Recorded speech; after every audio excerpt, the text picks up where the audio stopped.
Started. Okay sir, इनकी recording message मिला होगा। ठीक है सर, चलो स्टार्ट करते हैं।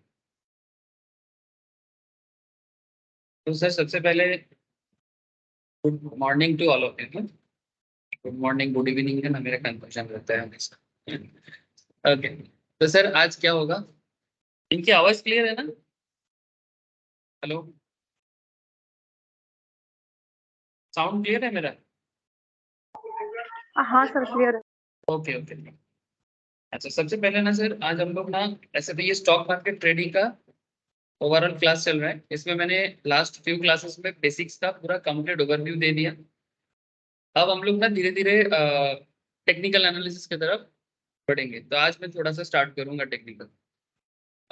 और लास्ट दिन जैसे हम लोगों ने ये सीखा था कि इंडेक्स कैसे बनाया जाता है। Even index is also very important for equity derivative also. जो लोग फ्यूचर एंड ऑप्शंस का भी आगे हम लोग करेंगे ना, ट्रेडिंग में एडवांस में जैसे जाएंगे, तो इंडेक्स कैसे बनता है, इंडेक्स के पीछे क्या कॉन्सेप्ट रहता है, वेटेज कैसे कैलकुलेशन होता है, इसके बारे में एक बहुत ही इंपॉर्टेंट टॉपिक हम लोग क्लास क्लास में डिस्कस किए। अच्छा, आज मैंने सोचा था कि आप लोगों को ट्रेडिंग टर्मिनल के बारे में बताऊं। ट्रेडिंग टर्मिनल नॉर्मल बता के कोई फायदा नहीं। पहले थोड़ा स्टॉक के बारे में नॉलेज ले ले, बाइंग गाइड, ट्रेडिंग गाइड कुछ मिल जाए, फिर जाके अगर मैं आप लोगों को ये ट्रेडिंग सॉफ्टवेयर को समझाऊं तो अच्छा रहेगा, है ना सर? तो जैसे ट्रेडिंग करने के लिए सबसे इंपॉर्टेंट जो एनालिसिस है, that is called technical analysis. तो आज मैं टेक्निकल एनालिसिस स्टार्ट करूंगा। ठीक है, काफी दिनों से सब कोई बोल रहे थे स्टार्ट करो स्टार्ट करो, तो मैं भी और वेट नहीं कर पाया। मेरे को भी बहुत इच्छा हो रहा था कि मैं भी स्टार्ट करूं। तो ट्रेडिंग टर्मिनल के बारे में मैं बीच में बात करूंगा सर। ठीक है, जैसे ही टेक्निकल एनालिसिस में थोड़ा सा मूव ऑन कर जाएंगे, उसके बाद बाइंग सेलिंग करने का इच्छा सबको होगा।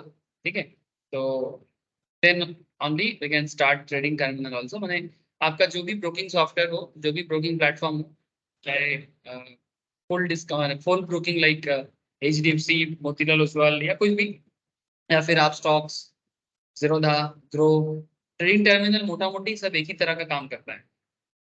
इसमें एक लॉगिंग प्रोसेस होता है। ठीक है, स्टॉक को चार्ट में एंटर करवाना पड़ता है, मार्केट वॉच रेडी करना पड़ता है, स्टॉप लॉस लगाना पड़ता है, ब्रैकेट ऑर्डर क्रिएट करना पड़ सकता है। ठीक है, varieties of concept is there. Market depth के बारे में मैंने पहले भी बोला है ना सर, ये क्लास में डिस्कस हुआ है बेसिक के स्टार्टिंग में। तो ये सब चर्चा मोटा मोटी मैंने कर दिया, जो लोग बेसिक कवर कर चुके हैं। इनकी का मोस्ट प्रोबेबली बेसिक एक बार हुआ था, मुझे जितना याद आ रहा है। ठीक है सर, तो बेसिक से और ज्यादा कुछ नहीं बोलूंगा, बस जैसे टाइम मिलेगा मैं आप लोगों को ट्रेडिंग सॉफ्टवेयर के बारे में, जिनको बिल्कुल आइडिया नहीं है, मैं एक क्लास में बीच में एक बार बोल दूंगा। तो सर स्टार्ट करने जा रहे हैं सर, स्टॉक ट्रेडिंग का सबसे इंपॉर्टेंट टॉपिक, टेक्निकल एनालिसिस। ठीक है, स्टॉक मार्केट ट्रेडिंग करने के लिए वीवीआईपी पॉइंट है और वीवीआईपी कॉन्सेप्ट भी है। इसके बिना मार्केट अधूरा है। ठीक है, जैसे मार्केट में प्रतिदिन माने रेगुलर बेसिस में एक फ्लक्चुएशन चलता रहता है कि सर मार्केट अप हो गया, सर मार्केट डाउन हो गया, आज मार्केट खराब चल रहा है, कल मार्केट अच्छा चल रहा है। लेकिन पॉइंट इज दैट ये जो मार्केट का रेगुलर फ्लक्चुएशन या अच्छा बुरा चलता रहता है ना, इसी के अंदर अपॉर्चुनिटी अगर आपको ढूंढना है, यानी मार्केट में कभी अच्छा भी होता है, कभी मार्केट में बुरा भी होता है। अच्छा बुरा माने इसको हम लोग टेक्निकल लैंग्वेज में क्या बोलेंगे, बुलिशनेस एंड बियरिशनेस। ठीक है, तो मार्केट कभी बुल, मार्केट कभी बियरिश। तो ये जो बियरिशनेस एंड बुलिशनेस के बीच में ट्रेडर को क्या करना चाहिए, यानी ट्रेडर एक्चुअली इसके बीच में डिसीजन मेकर हो जाता है कि मैं करूँ तो क्या करूँ। तो ये करूँ तो क्या करूँ का जवाब आपको टेक्निकल एनालिसिस देगा। This is the main purpose of studying technical analysis in details. हम लोग डिटेल्स नहीं पढ़ेंगे सर कि टेक्निकल एनालिसिस क्या कॉन्सेप्ट को बिल्डअप करते हैं। Most interesting point is that कि technical analysis not just in stock, even जो लोग क्रिप्टो करेंसी में खेलते हैं ना आजकल, उसको और एक नाम से भी कुछ लोग बोलते हैं क्रिप्टो को। क्या नाम दिया है क्रिप्टो की, नाम अच्छा रखता कौन नाम, बाइनरी ट्रेडिंग। ठीक है, बाइनरी ट्रेडिंग। तो अगर किसी को क्रिप्टो करेंसी या बाइनरी ट्रेडिंग करना है, इवन अगर आप लोग कमोडिटी ट्रेड या फिर करेंसी ट्रेडिंग भी आगे आगे करोगे ना सर, बहुत जरूरी है। मार्केट में बहुत वॉल्यूम में काम होता है। हाँ हाँ, ठीक है।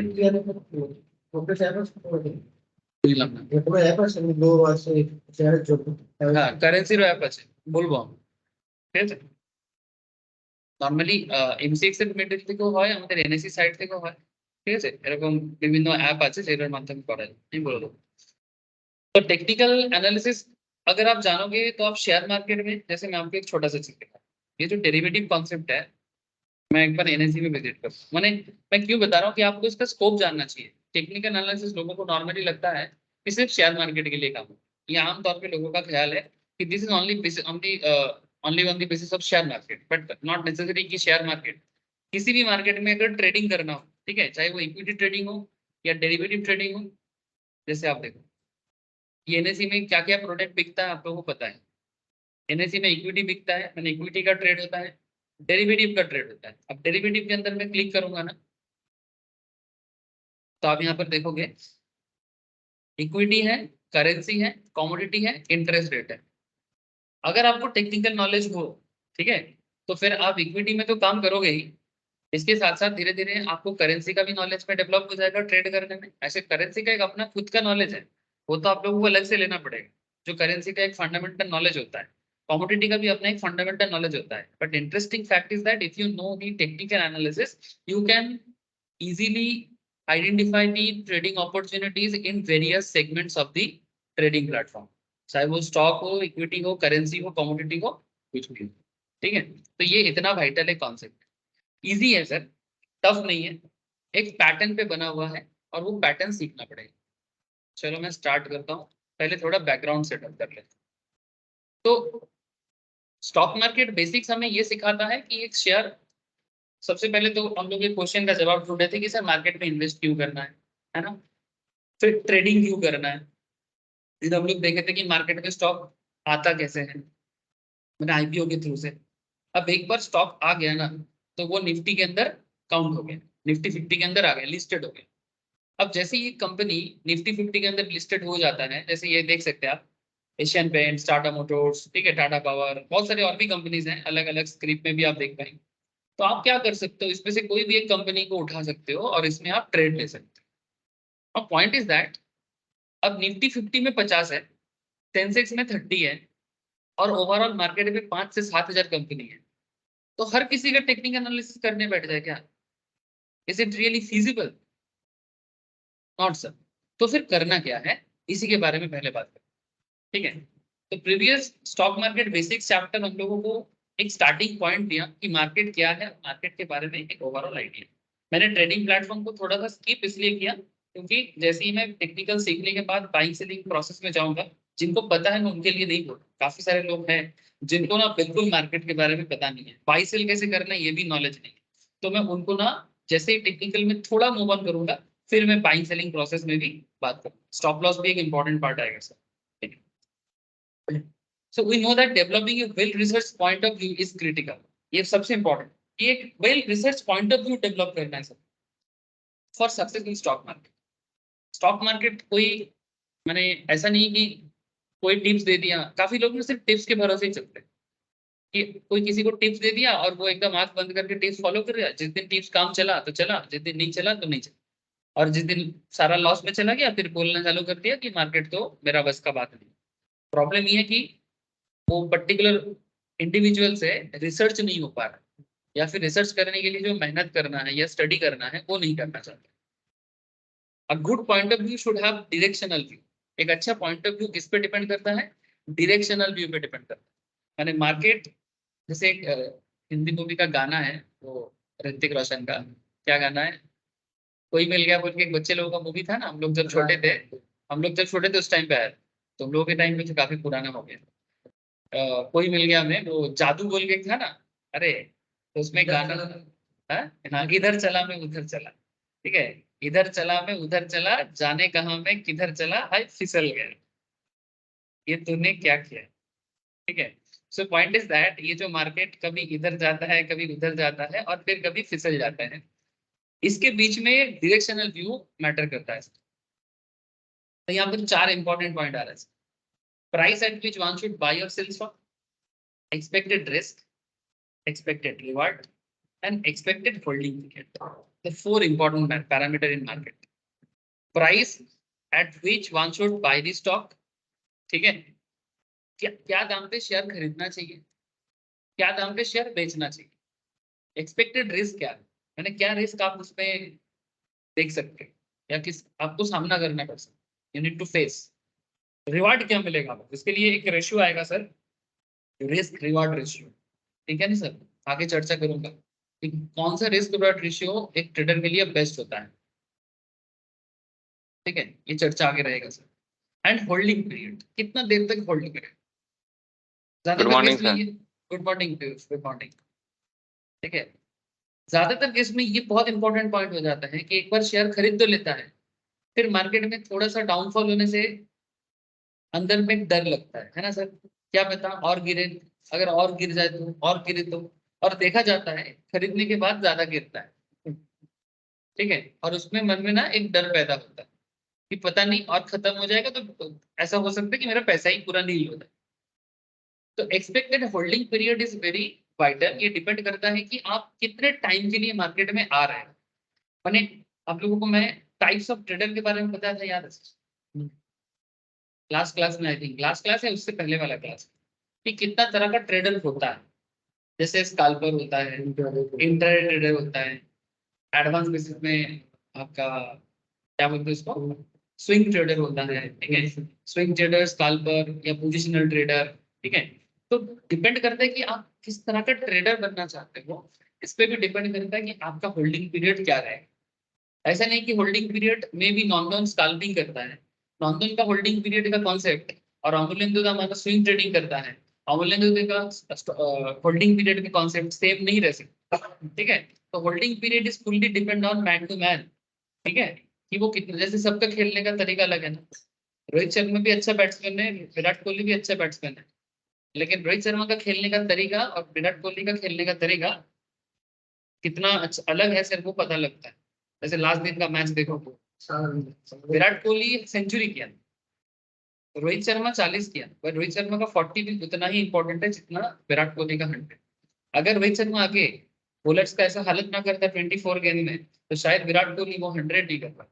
ये लोगों को दिखेगा नहीं, ये लोगों को दिखेगा नहीं. वो जिस तरह से जॉनसन जैसे इतना मार्को का 7 फुट वाला बॉलर जो है, 7 फुट है उसका, 6 फुट 8 इंच हाइट है उसका, उसके सामने बबूमा जो साउथ अफ्रीका का कैप्टन है, ऐसा लगता है कोई बौना का इंसान है.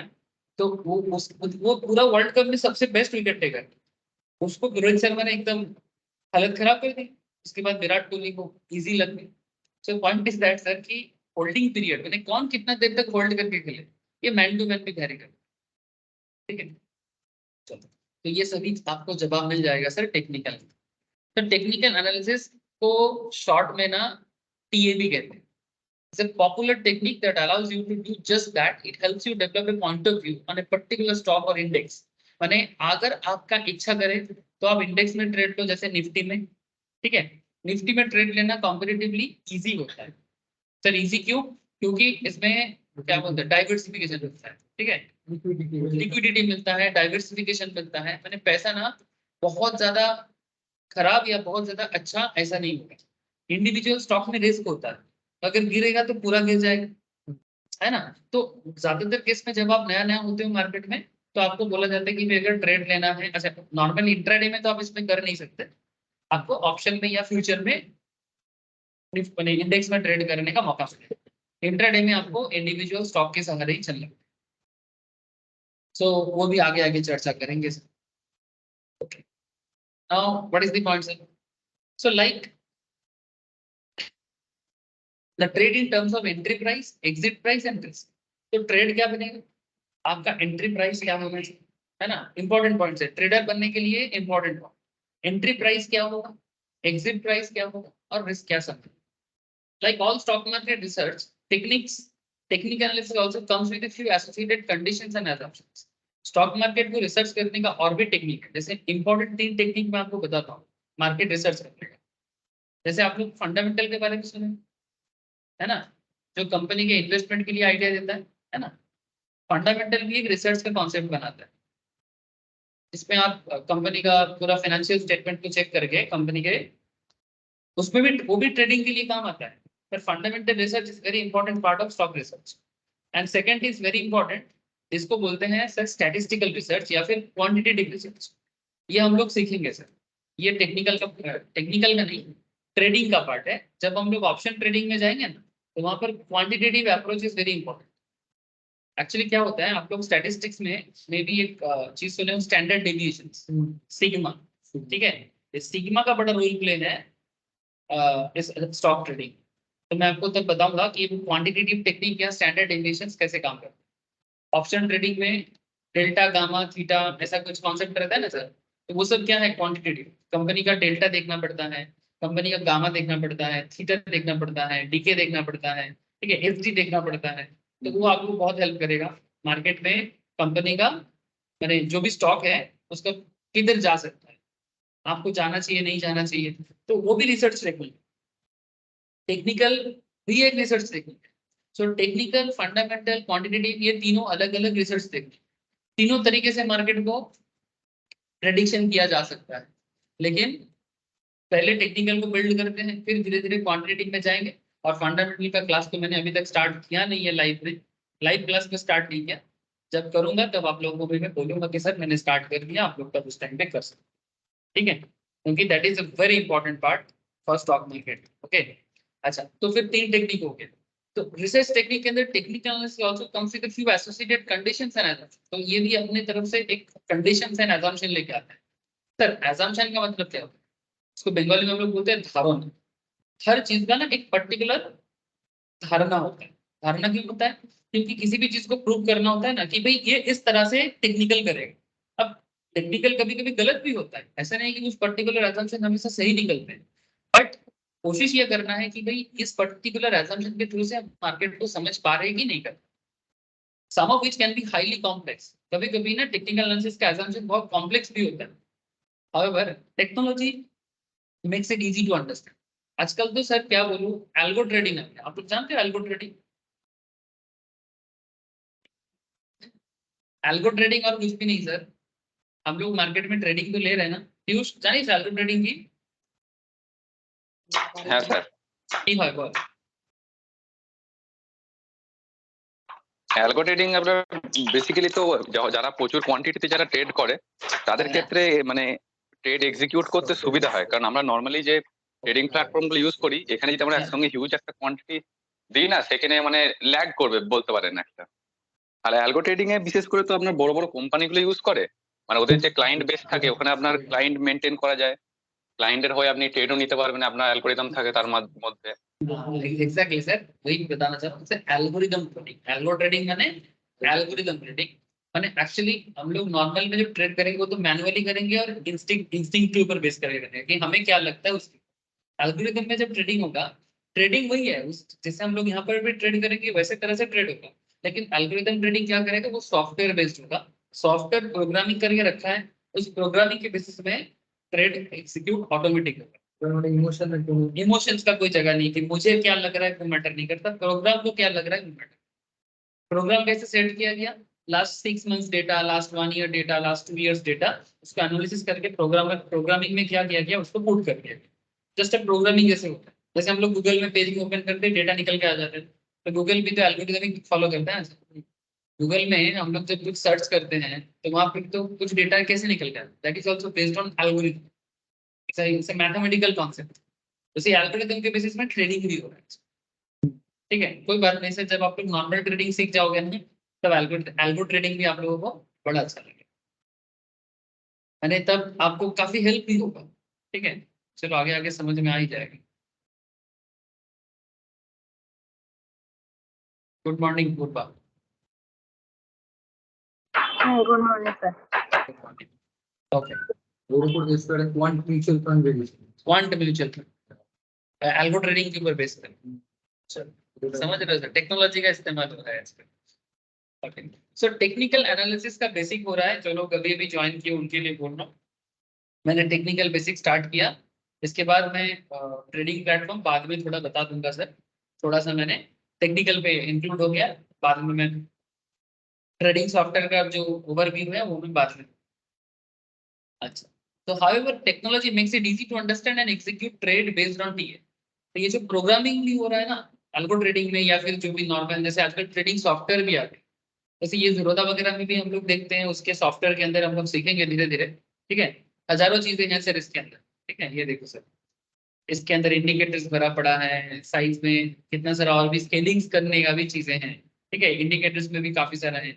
ये सॉफ्टवेयर के थ्रू से ना इजी टू अंडरस्टैंड हो जाएगा, through indicators, through different kind of templates, through different kind of comparison concept. ठीक है, as well as through different kind of scaling measurement area. ये सब हम लोग ना एज ए सॉफ्टवेयर हमें हेल्प करेगा मार्केट में ट्रेडिंग को एस्टेब्लिश करने का। इसीलिए बोला कि टेक्नोलॉजी टेक्निकल एनालिसिस के हेल्प से, टेक्निकल एनालिसिस की हेल्प से आपका ट्रेडिंग को स्मूथ बनाएगा। तो डोंट वरी सर, धीरे धीरे सारे खेल में हम लोग सॉफ्टवेयर में जो चीजें जरूरी है वो भी सीखेंगे, और आपको टेक्निकल पे एस्टेब्लिश भी बनने का मौका मिल जाएगा। Now it's a big question sir. अब ये तो था टेक्निकल एनालिसिस क्या हेल्प कर सकता है, इतना देर से हम लोग क्या पढ़ा था, टेक्निकल एनालिसिस क्यों चाहिए, किस लिए चाहिए। Now the big question, technical analysis and what is it. क्या है टेक्निकल एनालिसिस एंड क्या है ये कॉन्सेप्ट, इसके पीछे का एनालॉजी क्या है। चलो यहाँ पर मैं एक बहुत अच्छा एग्जांपल दिया है, बोलते हैं कि imagine you are vacationing in a foreign country. Example मुझे बड़ा अच्छा लगता है कि मानो आप एक फॉरेन कंट्री में गए हो, वहाँ का लैंग्वेज आपको नहीं पता। ठीक है, से फॉर एग्जांपल वहाँ इंग्लिश यूज नहीं होता, और इंडियन कोई लैंग्वेज वहाँ पर लोग बोलता नहीं। May be in China, may be in Russia, may be in Japan. ठीक है, जहाँ लोग इंग्लिश नहीं बोलते। सिर्फ इंडिया में ही लोगों को लगता है अगर इंग्लिश नहीं जाने तो इज्जत ही नहीं करनी। दिस द ओनली कंट्री, इसीलिए इसका डेवलपमेंट, इंडिया का डेवलपमेंट इसीलिए नहीं है बिकॉज हम लोग अपनी चीजों को इज्जत नहीं करते। जिस दिन करना चालू कर देंगे ना, उस दिन आप सोच भी नहीं सकते हमारा देश कहाँ चला गया। किसी का दूसरे का भाषा को सम्मान करने में कोई प्रॉब्लम नहीं है, you can respect any others language, but you also need to respect your own language. ठीक है, इंडिया के हर भाषा को हम लोग रेस्पेक्ट और बोलने का कोशिश करें। ऐसे नहीं कि मैं बंगाली हूँ सिर्फ बंगाली बोलूंगा, तमिल तेलुगु नहीं बोलूंगा, या ऐसा नहीं। सबको सबका लैंग्वेज सीखना चाहिए, जानना चाहिए। लेकिन देखो, एक फॉरेन इंग्लिश लैंग्वेज जो वहां पर यहाँ पर रूल करके गया है, एक साउथ में जाओ तो वो इंग्लिश बोलेगा पर हिंदी नहीं बोलेगा। पर मन में कितना जेलसी भरा हुआ रहता है। यही कारण है ना कि हम लोग फॉरेनर को इज्जत दे देते हैं, अपने लोगों को इज्जत नहीं देते। चलो that's a different concept but it's very important. China को देखो, रशिया को देखो, जापान को देखो, वो लोग लैंग्वेज लेके थोड़ी खेलता है। हमारे देश में लिटरेसी रेट के बारे में क्या बताते हैं कि अगर आपको इंग्लिश आता है तो आप लिटरेट, ये कोई बात नहीं। अगर कोई इंग्लिश में बात कर सकता है तो वो लिटरेट है। क्यों? तो एक भाषा है भाई। जो बंगाली फैमिली में जन्म लेता है या हिंदी बैकग्राउंड में जन्म लेता है, उसको क्या सिखाना पड़ता है, हिंदी बंगाली। तो फिर इंग्लिश जानने से लिटरेसी रेट का कोई कनेक्शन नहीं है। लिटरेसी माने तुमको मैथ्स आना चाहिए, तुमको साइंस आना चाहिए, तुमको आर्ट्स आना चाहिए, ह्यूमैनिटीज आना चाहिए, तब उसको लिटरेट। भाषा के साथ लिटरेसी का कोई कनेक्शन नहीं। अगर जानते हो तो गेट द एडवांटेज, नहीं जानते हो तो इसका मतलब नहीं है कि हम आपको इलिटरेट। ऐसा नहीं होना चाहिए ना सर। चलो, तो अभी टेक्निकल में क्या बात है सर कि आप जाते हो सर, एक आपको सुन के हैरानी होगा, APJ Abdul Kalam the great scientist and the president of our country, वो इंग्लिश में पढ़ाई नहीं किया है, तमिल में ही पढ़ाई किया है, तमिल में ही बड़ा हुआ है। आगे जाके जब हायर स्टडी किया है तब अपने इंग्लिश को जितना जरूरत है बनाए। उसका अगर तुम बचपन का स्कूलिंग देखोगे, अप टू क्लास 12 का देखोगे, कोई इंग्लिश मीडियम बैकग्राउंड में नहीं पढ़ा। तो ये गलत सोच है कि इंग्लिश पढ़ेंगे तो बच्चा कुछ बनेगा। It's a very bad perception. तो आप फॉरेन में गए हो सर, आपको लैंग्वेज नहीं पता और आपको भूख लगा है। ठीक है, तो try to understand technical analysis आपको क्या कहना चाहता है। टेक्निकल आपको ये कहना चाहता है कि जब हमें कुछ समझ में नहीं आता तब हमें क्या करना चाहिए। जैसे मार्केट, मार्केट भी कुछ ऐसा जगह है जहां हमें समझ में नहीं आता, तो टेक्निकल आपको हेल्प करता है, तो आपको करना क्या चाहिए। सो अगर आपको फॉरेन लैंग्वेज नहीं पता और ऐसे हालत में आपको वहां पर जो खाना बिक रहा है, आपको भूख लगा है, बट आप वहां पर जाके बोल नहीं सकते कि भाई मुझे क्या खाना चाहिए, बिकॉज पता नहीं वो लोग क्या बोलते हैं उसको। राइस को शायद राइस नहीं बोलता होगा, कुछ और लैंग्वेज में बोलता होगा, है ना। आटा, आटा को, रोटी को शायद कुछ और बोलता होगा, maybe in their language, but you don't know their language, they also don't know your language. Then how to communicate or how to select your food. Communication छोड़ो, फूड कैसे सिलेक्ट करना है, बिकॉज कम्युनिकेशन तो पेट नहीं भरेगा, पेट तो खाना से भरेगा। तो आपके सामने दो उपाय हैं। या तो आप एक एक करके सारा का सारा स्टॉल चेक करो, जहां भीड़ ज्यादा है वहां जाके खा लो, या फिर आप 100, मानो कि वहां पर 100 दुकानें हैं, 100 सेलर्स है, आप एक एक करके सबका खाना थोड़ा थोड़ा करके टेस्ट करो डेमो की तरह, फिर जो पसंद आए वो खा लो।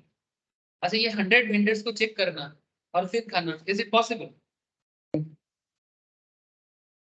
सर ये फंडामेंटल लेवल में पॉसिबल है। स्टॉक मार्केट के बारे में बात करना सर, फंडामेंटल एनालिसिस क्या होता है, जब हम लोग इंडिविजुअली एक एक शेयर के बारे में या एक कंपनी के बारे में एनालिसिस करते हैं, तब उसे हम लोग इंडिविजुअल लेवल में एनालिसिस करते हैं। तो सिंगल कंपनी के लिए ऐसे संभव हो सकता है, इसको फंडामेंटल रिसर्च का पार्ट माना जाता है। पर जब आपको कोई इंडिविजुअल शेयर या इंडिविजुअल इंडेक्स के बारे में नहीं जानना, ओवरऑल 100 दुकानें हैं, आपको उसमें से चूज करना है कि इसमें से कौन सा खाना मेरे को लेना है, और आप में भी भीड़ देख के जाओ। तो टेक्निकल एनालिसिस बेसिकली भीड़ का है। सुनने में अद्भुत लग रहा है, बट दिस इज ट्रू। जहां भीड़ है आप वहां जा रहे हो कि नहीं, यही मेन खेल है। अच्छा, खाना अच्छा भी हो सकता है कि खराब भी हो सकता है, जरूरी थोड़ी है कि भीड़ को खाना पसंद है तो आपको भी खाना पसंद आएगा। हाँ पीयूष, यदि भीड़े भालो लगे তাহলে তোকেও ভালো লাগবে এরকম জরুরি আছে কি? ना ना सर। तो फिर भीड़ के साथ साथ कुछ और भी क्राइटेरिया होगा जो आपको देखना पड़ेगा। ठीक है, so that is all about, यही यही स्टोरी यहाँ पर सुना है सर। ठीक है, the food street has 100 vendors of selling different varieties of food. Everything looks different and interesting. You are clueless as what to eat for dinner. To add your dilemma, you cannot ask around as you do not know the local language. So given all these, how will you decide what to eat? ठीक है, अब technical कहाँ लेके जा रहा है आपको, देखिए आपके पास ऑप्शन क्या है। ये एक्चुअली आपको डायरेक्टली स्टॉक मार्केट को कनेक्ट कर रहा है, पॉइंट टू बी नोटेड। ठीक है, कोई खाने का एग्जाम्पल थोड़ी है, हम लोग तो क्या बोलते हैं, वो खाने का एक शो चलता है, क्या नाम है उसका, ये ना खबरें वगैरह, ये संजीव कपूर का वो मास्टर शेफ, मास्टर शेफ का क्लास पढ़िए। So you have two options to figure out, to visit a vendor and figure out what they are cooking, check on ingredients used. एक मजाक नहीं है सर, स्टॉक इसी तरह से देखना। इंग्रेडिएंट्स मींस खाने में मसाला होता है, स्टॉक में भी अपना मसाला होता है, उसको फाइंड कर। Figure out cooking style, taste of it, determine if you like the food. You repeat the exercise across a few vendors. 10-5 और भी लोगों को देखो कि सब क्या क्या दे रहा है, क्या क्या दे रहे हैं। Which would most likely to eat at a place that satisfy you the most. ये जो आपने किया ना सर, 100 vendors तो पॉसिबल नहीं है, 4-5 वेंडर में आप कर सकते हो। ये जो आपने किया, दिस इज फंडामेंटल। इसी चीज को फंडामेंटल कहते हैं इस methodology. Option 2, you stand in the corner and observe all the vendors. सारे के सारे वेंडर को ऑब्जर्व करो, try and find the vendor who is attracting maximum profit. Once you find such a vendor, you make a simple assumption: the vendor is attracting so many customers, which means they must making the best. Based on the assumption, यही है technical assumption, and the crowd's preference, you decide to go that particular vendor for dinner. The chances are that you could be eating the best tasting food available in the street. Chances is high कि हो सकता है कि आपको सबसे tasty food ही मिल गया। The advantage of this method is its scalability. इस method का सबसे बड़ा जो एडवांटेज है इसको बोलते हैं scalability. Now how to this scalability आपको समझाएगा। You need to spot the vendor with the maximum number of customers and bet that it is good based on crowd preference. However, इसका उल्टा साइड भी है। The crowd need not be always be right. तो technical कभी कभी आपको धोखा भी देता है इस तरह से। तो क्राउड को फॉलो भी करना चाहिए, लेकिन थोड़ा सा देख भी लेना चाहिए। In the world of stock market, option 1 is very similar to fundamental analysis. कि आप इंडिविजुअली 4-5 स्टॉल में विजिट करते हो, वो क्या दे रहा है देख रहे हो, उसका कुकिंग स्टाइल, उसका खाने का टेस्ट, सब कुछ टेस्ट करके फिर आप स्टॉक शेयर में इन्वेस्ट करो। स्टॉक मार्केट में उसको fundamental, where you research a few companies thoroughly, we will explore fundamental analysis अलग से, है ना। ऑप्शन 2 जो है that is technical, where one scans for opportunities based on current trend, also known as market preference. Market preference के ऊपर base करके हम लोग मार्केट में अपना पैसा को रोल करेंगे। तो technical analysis is a research technique to identify trading opportunities in market based on market participant actions. अब मार्केट पार्टिसिपेंट्स कौन है, हम लोग बेसिक्स में पढ़ चुके हैं, है ना। Individual retail trader, FII, DII, है ना। इनके बिना, ठीक है, इनके बिना कुछ नहीं है। तो रिटेलर कहाँ जा रहा है, सबसे पहले तो FII किधर जा रहा है, DII किधर जा रहा है, ठीक है। फिर देखो रिटेल इन्वेस्टर्स है, म्यूचुअल फंड कंपनीज क्या कर रहा है, सबको ट्रैक करो, ठीक है। तो FII data, DII data, mutual fund data, फिर रिटेल वाले भी उनके पीछे पीछे अपना जगह बनाते हैं। The action of market participants can be visualized. Market participants का एक्शन विजुअलाइज्ड होता है स्टॉक चार्ट। जैसे हम लोग जब भी स्टॉक चार्ट देखते हैं, जैसे ये एक चार्ट ओपन हुआ सर निफ्टी 50 का, आप देखो कि कभी कभी निफ्टी 50 जोर का झटका दिया, कभी कभी निफ्टी 50 जोर का ग्रो भी किया। ये देखो यहाँ से, ये यहाँ पर देखो रुका ही, फिर देखो कितना झटके से नीचे भी आ गया। तो ऑब्वियस बात है इसके पीछे FII का रोल प्ले, इसके पीछे DII का रोल प्ले। मैंने जब FII परचेज कर रहा है ना तब मार्केट में ग्रोथ दिखता है, जब FII सेल करता है तब मार्केट में फॉल आउट दिखता है। तो ये दोनों चीज मार्केट को बेसिकली इन पार्टिसिपेंट्स का नहीं, वही जैसे कि खाने में अगर भीड़ ज्यादा है, भीड़ अगर वहां से हट गया, सिंपल बात है। तो यही कॉन्सेप्ट मार्केट में भी हमें देखना पड़ेगा, टेक्निकल एनालिसिस नथिंग होता है। लेकिन सर इसको समझने का थोड़ा सा और भी टेक्निक्स है, जो टेक्निक को धीरे धीरे एक्सप्लोर करेंगे। So also at this point it makes sense to throw some light on matter concerning FA and TA. FA माने फंडामेंटल, TA माने टेक्निकल। काफी लोग बोलते हैं कि सर FA का जरूरत नहीं है, हम TA से ही कमाल कर देंगे। कुछ लोग बोलते नहीं हमें FA का जरूरत नहीं है, हम TA से कमाल करेंगे। कुछ लोग बोलते हैं हमको TA का जरूरत नहीं है, हम FA से कमाल करेंगे। बट परसेप्शन नहीं बिल्ड करना। मैंने ऐसा नहीं कि नहीं मेरे को टेक्निकल आता है मैं बहुत जानता हूँ, और फंडामेंटल वाले को लगता है कि नहीं मुझे फंडामेंटल आता है, टेक्निकल कोई चीज नहीं। ऐसा नहीं करना, ठीक है। आपको दोनों चीजों के बारे में धीरे धीरे अपना नॉलेज को गैदर करना चाहिए। People argue that particular research technique is better approach to thinking. लोग आर्ग्यू करते हैं चाय के दुकान की तरफ, चाय के दुकान में लोग आर्गुमेंट करते हैं, मोदी ममता ऐसा करता रहता है वैसे। टेक्निकल फंडामेंटल भी मार्केट में आर्गुमेंट है, बहुत ज्यादा आर्गुमेंट, ठीक है। तो बोलेंगे नहीं नहीं हमको टेक्निकल, हमको हम सिर्फ फंडामेंटल समझते हैं। सबको इतना ज्यादा नॉलेज है ना कि आप कुछ बोल ही नहीं सकते, सवाई सॉफ्ट जाओ, ঠিক আছে, কাকে কি বলা। So there is no such thing as the best research approach. Every research method has its own merits and demerits. Please try to understand. दोनों का अपना मेरिट्स भी है, डिमेरिट्स भी है, एडवांटेज भी है, disadvantage. It would futile to compare T and. अगर आप कंपेयर करने बैठोगे तो समय नष्ट होगा और कुछ नहीं। अब बेटर अप्रोच क्या है, तो दोनों को पढ़ के ही समझ में आएगा कि which is better for you, which is better for you, ठीक है। आपके लिए कौन सा सही है, ये दोनों पढ़ने के बाद आप डिसाइड, बिना पढ़े मत, ठीक है। अब prudent trader would educate on both techniques. जो एक अच्छा ट्रेडर होना चाहता है ना, उनको दोनों टेक्निक पे अपना बेस बनाना चाहिए, both techniques to identify great trading and investment approach. जो एक अच्छा ट्रेडर बनना चाहता है, जैसे आप लोग अच्छा ट्रेडर बनना चाहते हो ना, तो अगर अच्छा ट्रेडर बनना है तो दोनों मेथड को पढ़ो, टेक्निकल को भी जानो, फंडामेंटल को भी जानो, फिर जाके देखो कि आपको अपॉर्चुनिटी मिल रही है कि नहीं। शॉर्टकट नहीं होता है सक्सेस का, ये बात तो आप लिख के रखो, there is no shortcut to success. मैंने मानो आप गाड़ी चलाना सीख रहे हो, और आप गाड़ी चलाना जब सीख रहे हो तो उसमें आप कंडीशन लगा रहे हो कि गाड़ी मैं सिर्फ लोकल रोड पे ही चलाऊंगा क्योंकि वही मेरे लिए सही है, मैं हाई रोड पे नहीं चलूंगा। हाई रोड पे गाड़ी चलाना कोई बड़ी बात नहीं है, बड़ा रास्ता है।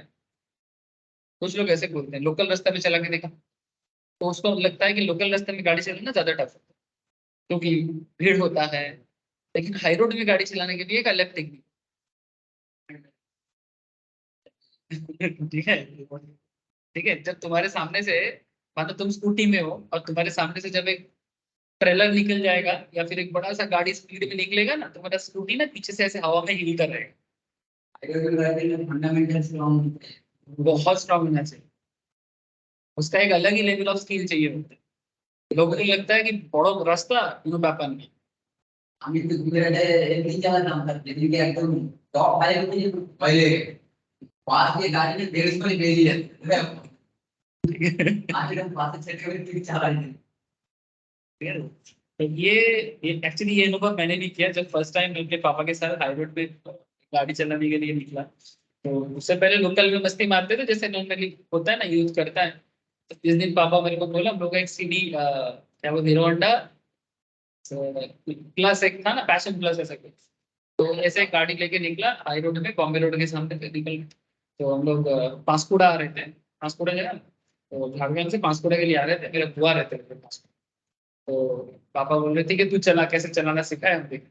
तो जैसे ही पापा पीछे बैठ गए तो मेरा टेंशन हो रहा है कि गलती पकड़ेगा ना, कि ये ऐसे करके गियर चेंज करता है, ऐसा करके थोड़ी ना क्लास लगा। तो ऐसे ही मेरा डर लग रहा है, ऊपर से मेरा गाड़ी 30 के ऊपर जा ही नहीं रहा, मैक्सिमम 40।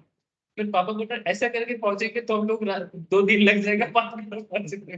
फिर पापा बोल रहे ओवरटेक कर, तो मेरे को ना ओवरटेक करने में डर लग रहा है। मैंने ट्रेलर जो होता है, जो रास्ते में कम से कम रेलगाड़ी की तरह दिखता है, उसको ओवरटेक करने में डर लग रहा है। इसको कैसे ओवरटेक कर, फर्स्ट टाइम जब मैंने किया था। तो पॉइंट इज दैट ऐसा नहीं है कि अपने आप को ना किसी भी चीज में मोनू नहीं समझना चाहिए, ठीक है। चलो अब हम लोग एकदम डायरेक्टली मार्केट में आ गए, setting expectations. Market participants, actually देखो सर, ये जो भी मैं बात कर रहा हूँ मार्केट साइकोलॉजी से चल रहा है, ये बात आप लोग समझ में नहीं है सर। सबको लगता है कि नहीं, मैं चार्ट पैटर्न देख लिया, कैंडल हो गया, सब समझ। But market is all about psychology. ये जो भी बात हो रहा है ना, ये सब साइकोलॉजिकल फैक्टर है। अगर ये चीज दिमाग में नहीं जाएगा ना, आप कितना भी नॉलेज गैदर कर लो, कोई काम का नहीं है। ये सारा खेल इंपॉर्टेंट है, तभी जाके वो पर्टिकुलर चार्ट पैटर्न मेथड्स तब काम आएंगे। तो एक्सपेक्टेशन क्या होना चाहिए? Market participants can approach technical analysis as a quick and easy way to profit, है ना। इसीलिए लोग आते हैं। ये जो सबको एकदम भागा भागा मार्केट में आना चाहते हैं ना, मार्केट मार्केट मार्केट, पहले तो भाग भाग के आते हैं, उसके बाद दबास करके गिर जाते हैं। क्यों? क्योंकि सबको ना इजी एंड क्विक प्रॉफिट चाहिए। यस, स्टॉक मार्केट ट्रेडिंग आपको इजी एंड क्विक प्रॉफिट देता है। बट एक चीज सोचो, इजी एंड क्विक प्रॉफिट पाने के लिए अगर इतना ही आसान होता तो सब कोई क्या करता है, सब छोड़ छाड़ के इसी में लग जाता।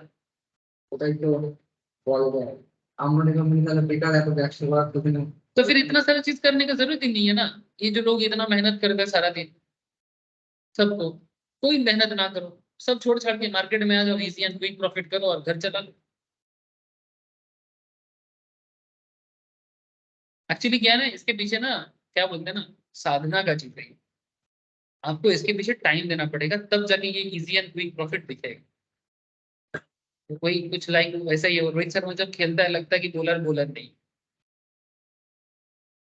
लेकिन उसके पीछे रोहित शर्मा का इतना दिन का मेहनत नहीं दिखता है किसी को। सीरियसली जब वो बैटिंग करता है तो इतना इजी और इतना प्रॉफिटेबल होता है कि लगता है कि क्रिकेट कुछ भी नहीं। मैं भी, विराट कोहली भी बैकग्राउंड में बैठ के सोच रहे हैं कि मैं भी जाऊंगा, मैं भी मारूं, बट उसको पता है कि उससे नहीं हो पाएगा। उसको पता है, देख विराट कोहली कितना मेहनत करता है, लेबर क्लास है विराट कोहली, बेसिकली लेबर। कितना लेबर करता है, ठीक है। सिर्फ उसको पता है कि मेरे को इतना शॉट नहीं आता, मेरे को शॉट रन ही लेना पड़ेगा। वो जो एक बॉलर था साउथ अफ्रीका का, वो क्या नाम था, नहीं केशव, केशव तो अच्छा बॉलर है। शामसी शामसी शामसी शामसी का जो बॉलिंग था, वो अगर रोहित शर्मा को मिलता, मैं तुमको बोल रहा हूँ कम से कम 10-12 छक्का लगाता अगर रोहित शर्मा टिकता तो। लेकिन शमसी के बॉल में रोहित विराट को कितना प्रॉब्लम हो रहा था, वो मार ही नहीं पा रहा है। क्यों?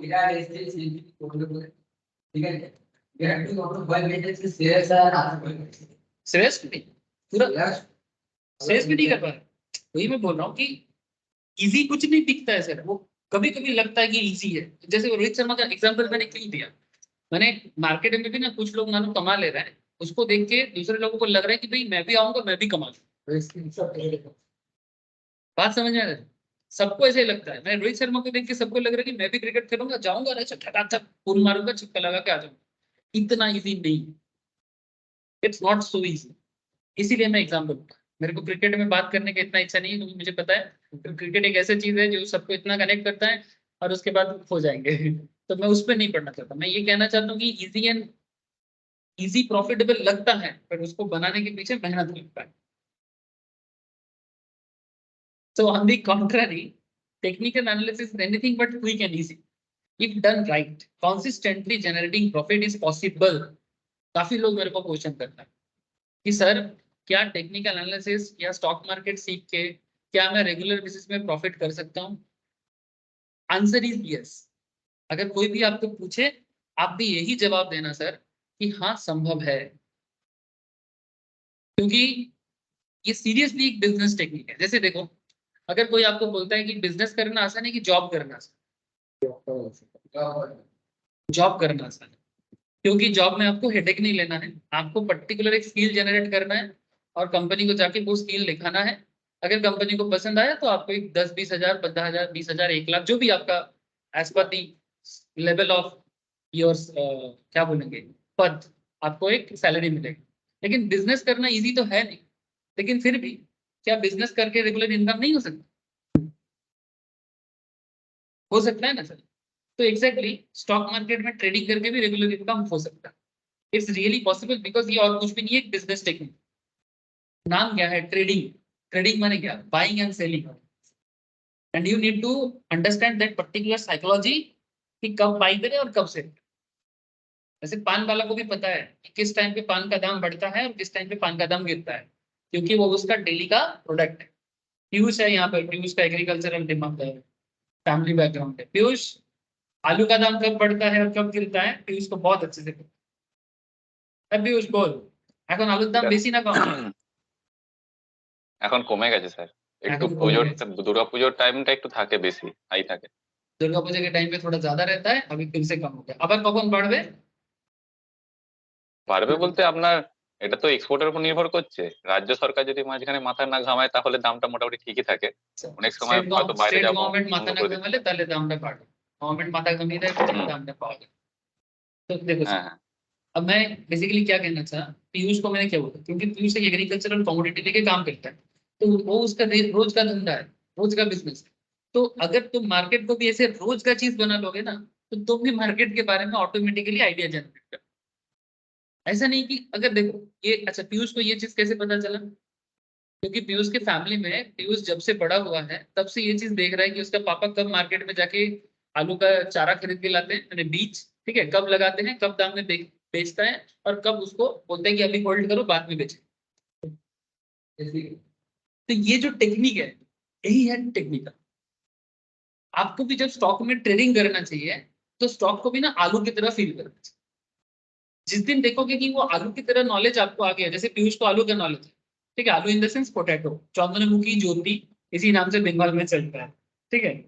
तो पॉइंट इज दैट जिस दिन आपको भी मार्केट के बारे में ऐसा नॉलेज गैदर होगा, मैं आपको बोलता हूँ कि वो आपको रेगुलर रेवेन्यू जनरेट करेगा। बस यही खेल है सर। माने आलू बिजनेस और स्टॉक मार्केट एक है? अरे एक है सर, एक। Trading catastrophe is bound to happen if you approach technical analysis as a quick and easy way to make money in markets. When trading debacle happens, more often than not, the blame is on technical analysis and not on the trader's inability or to efficiently apply technique. जब भी trading में कुछ problem होता है, बोलेगा technical analysis काम नहीं करता। ज्यादातर केस में लोग यही बताते हैं, लेकिन ट्रेडर अपना इनएफिशिएंसी को कभी आइडेंटिफाई नहीं करता।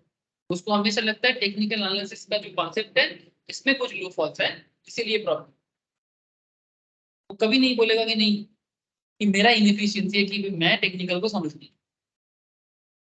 Hence, before you start deliver deeper into technical analysis, it is important to set expectations on what can and cannot be achieved with technical analysis. आपको ये पता होना चाहिए कि टेक्निकल एनालिसिस के थ्रू से क्या अचीव कर सकते हो और क्या अचीव नहीं कर सकते,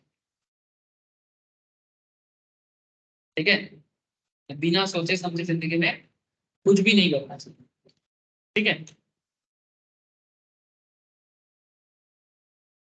सर ट्रेडर, अब बात करेंगे ट्रेड्स पे, फिर रिटर्न पर ट्रेड और भी चीजें हैं, आगे आगे बात करता हूँ सर।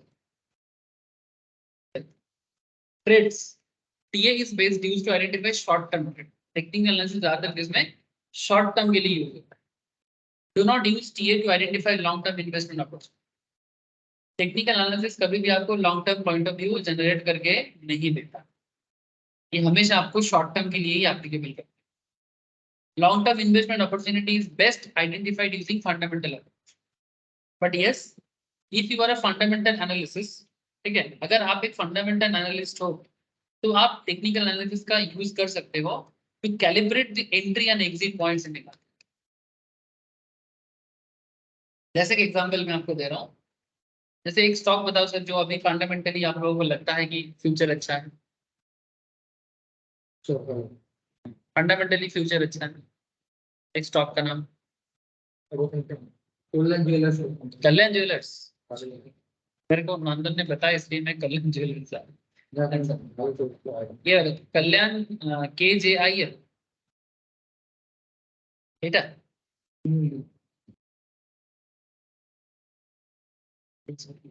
सर ये एक ज्वेलरी कंपनी है, हम सबको पता है, टीवी में ऐड भी आते हैं, अमिताभ बच्चन साहब ऐड मारते हैं, ठीक है। तो माय पॉइंट इज दैट अगर आपको लगता है कि कल्याण ज्वेलर्स, जैसे इसका देखो टेक्निकली भी इसका एक अच्छा एंट्री पॉइंट, ये देखो अक्टूबर के, सितंबर अक्टूबर के बीच में, व्हाट इज द पॉइंट, अभी कितना दाम चल रहा है, अभी 324 ऑल टाइम हाई में चल रहा है, फेस्टिव सीजन है ना, ऑल टाइम हाई 324 में चल रहा है, 324 तक। लेकिन अगर आप जस्ट एक महीने पहले, 1 मंथ बैक, मैंने रैंडम पिक किया क्योंकि नॉर्दर्न ने रेफर किया, ठीक है, लेकिन अच्छा रेफरेंस मिल मुझे कि जैसे ही मार्केट देखो अक्टूबर के मैंने स्टार्टिंग पीरियड ऑफ अक्टूबर, इस टाइम पे एक अच्छा एंट्री पॉइंट मिला क्योंकि एकदम बियरिश मार्केट था और फंडामेंटली भी इसका स्ट्रेंथ आ रहा था, जैसे कि नॉर्दर्न ने भी बताया। तो एंट्री पॉइंट के लिए इन्वेस्टर को भी मौका मिला कि चलो this is a perfect time to enter into the market. Trader भी यहाँ पर शॉर्ट टर्म ट्रेडिंग कर लेगा, सिर्फ ट्रेडर के लिए ये एरिया था। मानो रिटर्न भी दिया, हाँ सर 100% रिटर्न दिया, 200% रिटर्न दिया है 4 ये देखो सर। अगर आप यहाँ पर परचेस करते हैं, अच्छा ये मैं क्यों बोला टेक्निकली अच्छा पॉइंट है, क्योंकि इसके पीछे देखो कैंडल स्टिक्स है यहाँ पर, ये देखो एक किया CPU सेटअप ऑल आराम में। रामी, पहले बड़ा कैंडल है ना, देखो ट्राइड ट्रेंड जो है, प्रीवियस ट्रेंड डाउन ट्रेंड है, ट्रेंड में फर्स्ट कैंडल रेड है, ठीक है, बीच में एक छोटा सा स्पिनिंग टॉप बना था, मैंने इंडिसीजन क्रिएट किया था, उसके बाद एक रेड कैंडल बड़ा हुआ, फिर उसके बाद एक छोटा कैंडल हुआ जो उसको क्या कर दिया मैंने अपने अंदर ले लिया, মানে লাল ক্যান্ডেলটা বড় আছে আর তারপরে যে সবুজ ক্যান্ডেলটা আছে ওটা ছোট আছে। ঠিক যেরকম একটা মা বাবার মানে মায়ের পেটে বাচ্চা থাকে, যদিও এটা ছোট নেই বাচ্চাটা, বাচ্চাটা বড় আছে, বাট তবু ওরকম টাইপের দেখতে, তাই এটাকে হারামি বলে। तो हरामी माने प्रेग्नेंट वुमेन जैसा बात है। तो इसी चीज को यहाँ पर जापानीज लैंग्वेज में हरामी कहते हैं। तो हरामी pattern is very important pattern sir, market opportunity को आइडेंटिफाई करने के लिए। अगर एग्जैक्ट पोजीशंस पे होता है ना, मैं आपको पढ़ाते पढ़ाते ऐसा कितना बार पहले भी दिखा सकता कि बार बार ये मौका मिलता है, बार बार या तो हरामी मिलेगा या तो इंगल नहीं मिलेगा, ठीक है, बार बार मिलेगा। और जब भी मिले ना आप उस अपॉर्चुनिटी को यूज करो, उस अपॉर्चुनिटी को यूज करो। अभी तो ऐसे कुछ कैंडल फॉर्म नहीं हुआ, पर जैसे फिर से होगा आप उसको फिर से यूज कर सकते हो। तो ये एक अच्छा एंट्री पॉइंट बता रहा था कल्याण ज्वेलर्स, जो समझ गया मार्केट को वो एंट्री ले ली। So even a fundamental analyst can also enter into the market by using technical analysis. This is the point. ठीक है, अब आगे चर्चा करेंगे सर, और चर्चा करेंगे, ये तो बस अभी कहानी शुरुआत है, अभी चलते जाना। ऐसा और भी मिलेगा, आप लोग आइडेंटिफाई करते रहना सर, ठीक है, मैं बताता रहूँ। ओके पीयूष, आइडेंटिफाई करते था भी बोलते थे। हाँ sir. So TA is best used to identify short-term trade. Do not use TA to identify long-term investment opportunity. Long-term investment opportunities are best identified using fundamental analysis. Also, if you are a fundamental analyst, use TA to calibrate the entry and exit. कब आपको अंदर जाना चाहिए, अरे by करना चाहिए, position लेना चाहिए, और कब आपको छोड़ के निकल के आना चाहिए। अच्छा, ये एंट्री एग्जिट का मतलब सिर्फ बाई सेल नहीं होता, मैंने नॉर्मली क्या होता है, फर्स्ट लेग में बाई होता है एंड सेकंड लेग में सेल होता है, पर टेक्निकल एनालिसिस को यूज करके हम लोग पहले सेल कर सकते हैं और बाद में भी बाई कर सकते हैं। कैसे संभव है, signal how to sell first and buy later, ये भी आपको आगे आगे मैं बताऊं। अच्छा, रिटर्न पर ट्रेड, सेकंड पॉइंट क्या बता रहे थे, रिटर्न पर trade. TA based trades are usually short term in nature. Do not expect huge return with short duration of time. कभी भी एकदम 200% 50% इवन 15-20% रिटर्न भी एक्सपेक्ट नहीं करना चाहिए। 15-20% रिटर्न भी एक्सपेक्ट नहीं करना चाहिए। अगर आप शॉर्ट टर्म में 2% 3% भी रिटर्न एक्सपेक्ट कर लेते हो ना, से फॉर एग्जांपल 2 वीक्स में 1 वीक में अगर मंथली 3%, वेरी गुड सर, अगर मंथली भी 2-3% रिटर्न आपको मिल जाता है ना तो हैप्पी रहो, क्योंकि मंथली 2-3% मैंने एनुअली 36% होता है।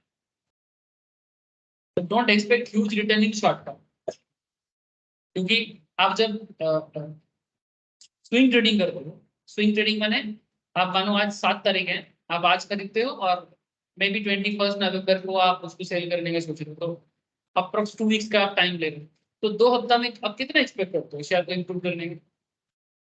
2% अगर इंप्रूव कर जाए तो भी बहुत कुछ। और ऐसा अगर आप एवरी मंथ कर सकते हो, हर मंथ एटलीस्ट 2%, ज्यादा ना सोचो, ज्यादा मिल जाए तो क्या है, बोनस, ज्यादा मिल जाए तो बोनस है, लेकिन अगर आप मिनिमम भी अचीव करने का सोच लेते हो ना, तो भी आप समझ लेना कि आप एज ए ट्रेडर धीरे धीरे बन, तो इसलिए कहते हैं कि don't expect too much return, ठीक है। ये is to identify frequent short term trading opportunities that can give you small but consistent profit. आपको छोटा प्रॉफिट देगा बट कंसिस्टेंट, ठीक है। Holding trade based on technical analysis can last between few minutes to few weeks, ये पहले तो समझो। Technical analysis का यूज नॉर्मली हम लोग कुछ मिनट से लेके कुछ हफ्ते तक कर सकते, मैक्सिमम 4 वीक्स। अगर आप 4 हफ्ता, मैक्सिमम 1 मंथ मान लीजिए, 1 मिनट से लेके, इसके लिए देखो यहाँ पर चार्ट दिख रहा है ना, देखिए स्क्रीन में, देखिए आपको कितना चार्ट दिख रहा है, 1 मिनट का चार्ट, 2 मिनट का, 3 minute, 4 minute, 5 minute, 10 minute, 15 minute, 30 minute, 1 hour, 2 hour, 3 hour, 1 day, 1 week, 1 chart भी अवेलेबल है उसी हिसाब से। মানে 1 মিনিট থেকে 1 মাস পর্যন্ত চার্ট अवेलेबल পাওয়া যাচ্ছে। এটার মানেটা হচ্ছে এটাই কি আমি যদি মান্থলি চার্ট দেখি সেটারও একটা রিজন আছে কি আমি কেন মান্থলি চার্ট দেখব, আমি যদি উইকলি চার্ট দেখি আমার সেটারও রিজন আছে আমি কেন উইকলি চার্ট দেখব, আর আমি যদি মিনিটের চার্ট দেখি তাহলে আমি সেটারও রিজন আছে আমি কেন मिनिटेर चार्ट। हर एक टाइम फ्रेम, इसको टाइम फ्रेम बोलते हैं, हर एक टाइम फ्रेम अलग-अलग ट्रेडर के लिए बना है। स्कैल्पर के लिए नॉर्मली मिनट का चार्ट स्कैल्पर यूज करते हैं, जो लोग इंट्राडे करते हैं वो लोग normally 15 minutes 30 minutes hourly chart use करते हैं, जो लोग स्विंग ट्रेडिंग करते हैं वो लोग ज्यादातर केस में डे ट्रेडिंग का 1 डे का चार्ट देखते हैं, यानी जो 1 वीक 2 वीक्स का पोजीशन लेना चाहते हैं। और जिनको थोड़ा सा शॉर्ट टर्म इन्वेस्टमेंट करना है, short term investment 3 months 4 months 6 months, वो 1 वीक 1 मंथ का चार्ट ज्यादा प्रेफर करेंगे। इसलिए चार्ट पैटर्न में आपको हर ट्रेडिंग प्लेटफॉर्म में मिलेगा, आप स्टॉक्स हर किसी में, आप स्टॉक्स में भी है, ज़ीरोधा में भी, हर जगह में आपको टाइम फ्रेम मिलेगा कि मैं कौन सा चार्ट देखूं। जैसे ये डे चार्ट है, अगर मैं इसको मिनट में कन्वर्ट करूँ ना तो सिनेरियो बदल जाए, इसमें फ्लक्चुएशन बहुत ज्यादा है। तो एक मिनट ट्रेडर का मान परसेप्शन जो होता है, एक डे ट्रेडर का परसेप्शन सेम नहीं होगा, भले ही स्टॉक वही हो। देखो कल्याण ज्वेलर्स को देखो, आप कल्याण ज्वेलर्स डे चार्ट में देखो क्या सिचुएशन बना है, और वही कल्याण ज्वेलर्स मिनट चार्ट में क्या सिचुएशन बना है, दोनों अप्रोच अलग है। एक ही कल्याण ज्वेलर्स, लेकिन दोनों का जैसे मानो नॉर्मल भी कपड़ा का डीलिंग करता है, मैं भी कपड़ा का डीलिंग करता हूँ, लेकिन नॉर्मल कपड़ा का होलसेलर है, मैं कपड़ा का रिटेलर। हो सकता है हम दोनों सेम ब्रांड बेचते हैं, मानो तू भी बीमल बेचता है, मैं भी बीमल बेचता हूँ, रिलायंस का ब्रांड है ना बीमल, है तो मान की वो भी बीमल बेचते हैं, मैं भी बीमल बेचता हूँ, पान मसाला नहीं, बीमल के पान मसाला ठीक है, लेकिन वो बीमल का रिटेल करता है, मैं बीमल का होलसेलिंग करता हूँ। मेरा बड़ा बाजार में गोडाउन है, इसका मैं भी नागेर बाजार में दुकान है। So what is the difference, I hope you understand. भले ही प्रोडक्ट क्यों ना वही, लेकिन किस टेक्निक में सेल कर रहे हैं, कैसा दुकान का स्टाइल है, उस पर डिपेंड करता है कि मैं किस तरह का ट्रेडर हूँ। इसलिए मैं बार बार आपको बोल रहा हूँ कि कल्याण ज्वेलर्स यहाँ पर मैटर नहीं है, कल्याण ज्वेलर्स यहाँ पर एक प्रोडक्ट है। यहाँ पर आप कल्याण ज्वेलर्स के बिजनेस पे इन्वेस्ट नहीं कर रहे हो, उसके प्रोडक्ट पे आप बेसिकली बाइंग सेलिंग कर रहे हो।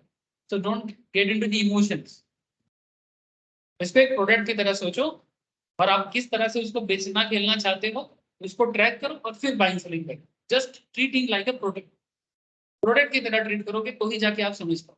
हाँ बीच बीच में थोड़ा फंडामेंटल चेक कर सकते हो, उसमें कोई बुराई नहीं है, बट परसेप्शन अलग है सर, परसेप्शन अलग है।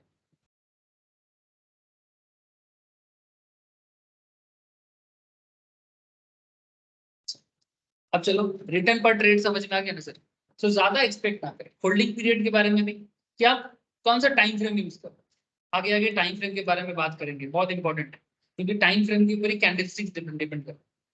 ये कैंडल का जो कॉन्सेप्ट है, टाइम फ्रेम डिपेंड करता है। रिस्क, रिस्क क्या है? Often trader initiate a trade for certain reason. However, in case of an adverse movement in stock, the trade starts to lose. जब मूवमेंट एडवर्स होगा, adverse माने विपरीत, है ना? आप जैसा सोच रहे हो, आपके सोच के विपरीत में जाएगा, तभी वो एडवर्स है। और ऐसा बहुत होता है, ठीक है?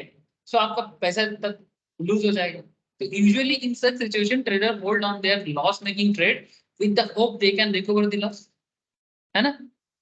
So remember, TA-based trades are short term. If the trade goes bad, do remember to cut the losses and move to identify next opportunity.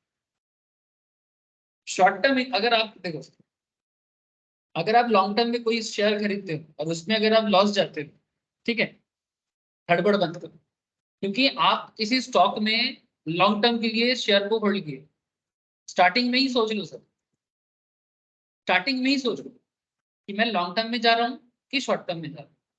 जैसे मानो आप रिलायंस का शेयर खरीद रहे हो या कल्याण ज्वेलर्स का शेयर खरीद रहे हो, और आप, चलो मैं इसी से यहाँ से दिखाऊँ, कल्याण ज्वेलर्स यहाँ पर ओपन है। तो कल्याण ज्वेलर्स आपने देखता गया सर, मार्केट में गिरा है, जब यहाँ पर एक सपोर्ट बना था और कैंडल भी साथ दिया था, इस टाइम पे आपने बाई किया अराउंड 200, अराउंड 200 ना 210, 210 220 के आसपास ही है ना, ठीक है, 210 220 के आसपास में आपने एंटर किया।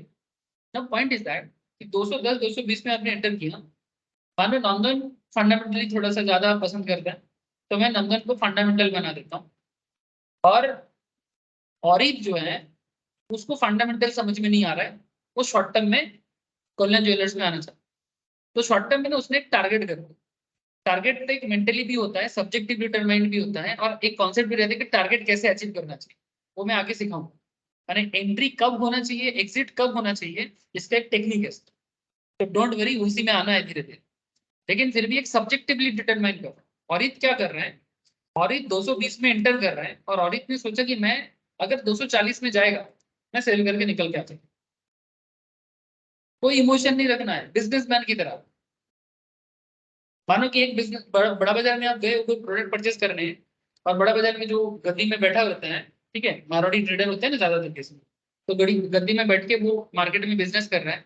मानो कि आप गए, आपको एक दाम बोल रहा है, मैं गया मेरे को दूसरा दाम बोल, ठीक है, ऐसा करके वो बिजनेस नहीं कर पाए, कभी नहीं कर पाए। मैंने जैसे उसको देखा, तुम कितना लेना है, अच्छा, इसको देख के लग रहा है कि ये बहुत चालाक है, इसको ज्यादा दाम नहीं बोलेंगे। मेरे को देख के लग रहा है कि मैं पोका हूँ, मेरे को ज्यादा दाम बोल, ठीक है, क्योंकि उसको ना अलग अलग कस्टमर में अलग अलग एक्सपेक्टेशंस हो रहे हैं। इस तरह करके ट्रेडिंग नहीं होती। तुम एक दाम फिक्स करो कि मेरे को 220 में खरीदना है, 240 में बेचना। अगर टारगेट अचीव हो गया, चुपचाप निकल पड़ो। मानो नंदन ने आके बोला कि भाई पता है कल्याण ज्वेलर्स पे अच्छा मौका बन रहा है, ठीक है, और ये कंफ्यूज हो गए, तो फिर एक काम करते, रख देते, डोंट डू दैट। हो सकता है कि आपको थोड़ा ज्यादा पैसा मिल जाए, बट इस तरह से नहीं। This is not the technique of market survival. आप क्या हो, आप आपके हिसाब से चलो, वो क्या है वो अपने हिसाब से देख लेंगे। नंदन का मानना है कि मैं 210 में परचेस करूंगा, अभी मेरा एक्सपेक्टेशन इज वेरी हाई, मैं 5 साल वेट करूँ। ये नंदन सोच रहे हैं कि कल्याण ज्वेलर्स अभी बहुत जाएगा, इसका और भी ब्रांच ओपन होगा, ठीक है, इसका सोना भी मार्केट में डिमांड बढ़ेगा, इसका ज्वेलरी का जो क्या बोलते हैं इसको, डिजाइनिंग बहुत लोग प्रेफर कर रहे हैं, तानिश को टक्कर देने वाला है। तानिश बने टाइटन टाटा का, तानिश को टक्कर देने वाला है। तो नंदन का अलग रिसर्च है, तेरा रिसर्च अलग है। तो 220 में एंटर किया, 240 में तेरा टारगेट अचीव हो गया, निकल। जैसे मानी इस पॉइंट में आके ये देखिए, यहाँ पर आके देखिए रेड जोन बना है ना हल्का सा, माने एक सेलिंग बुक हुआ है, एक सेल बुक हुआ है। अब तेरा टारगेट भी फुलफिल हो गया, ये भी 240 का ही रेंज है, ठीक है, तो निकल जा भाई, तेरा हो गया तो निकल। कोई यहाँ पर इमोशंस मत खेल, क्योंकि वही मैं बता रहा हूँ, this is all about psychology. और फिर तुम मानो होल्ड करके रख दिया, ठीक है रहने देते हैं, पता नहीं ना क्या होगा, ऐसे नहीं। आप एक प्री फिक्स दिमाग करके चलो, अगर होल्ड करना है तो होल्ड करके रख लो, कौन मना कर। अच्छा अगर मानो होल्ड करते करते जैसे अपना नॉर्मल नंदन ने होल्ड करने का सोचा था, फिर जैसे यहाँ पर थोड़ा नेगेटिव देखा ना तो नंदन को डर लग गया। तो नंदन को यहाँ पर डरना नहीं चाहिए, क्योंकि वो लॉन्ग टर्म में आया ना। तो लॉन्ग टर्म जब एक स्टॉक लंबा समय के लिए चलेगा आगे, तो बीच में फ्लक्चुएशन तो हो सकता है। जैसे यहाँ पर देखो, देखो एक कप पैटर्न बना है, इसको कप एंड हैंडल पैटर्न बोलते हैं, आगे सिखाएंगे इधर कप एंड हैंडल। तो ये कप पैटर्न बन रहा है, तो अच्छा यहाँ पर क्या नंदन फिर से डर जाएगा। अगर तुम लॉन्ग टर्म के लिए हो तो डरने का जरूरत नहीं, थोड़ा बहुत फ्लक्चुएशन होगा मार्केट में। करेक्ट है? আরেকটা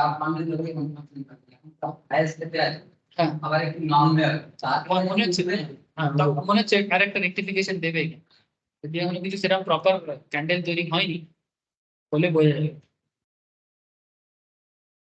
ঠিক আছে, আসো ক্যান্ডেল এখনো ঢুকিনি, ক্যান্ডেলে যখন ঢুকবো তখন ক্যান্ডেল নিয়েই কথা হবে। अच्छा तो फिर रिस्क समझ में आ गया। रिस्क क्या है? टेक्निकल एनालिसिस में लॉस मेकिंग ट्रेड हो सकता है कि आपने कोई ट्रेड लिया, जैसे बिजनेसमैन लॉस नहीं करता, करता है ना? करता है, बिल्कुल करता है। जो बिजनेस करेगा वो लॉस करेगा। ऐसा कोई बिजनेसमैन आज तक नहीं बना जो लॉस नहीं किया।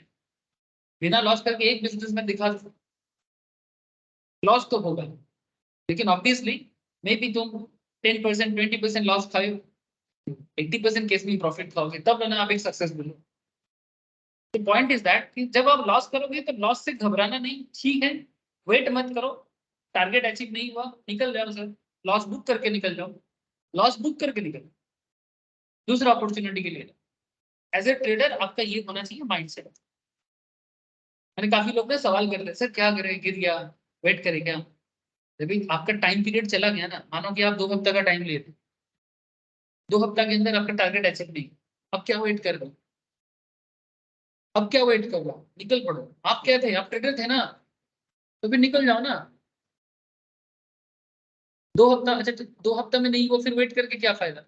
जब आपका टारगेट अचीव नहीं हुआ, आप निकल पड़ो, दूसरा अपॉर्चुनिटी के लिए जाओ।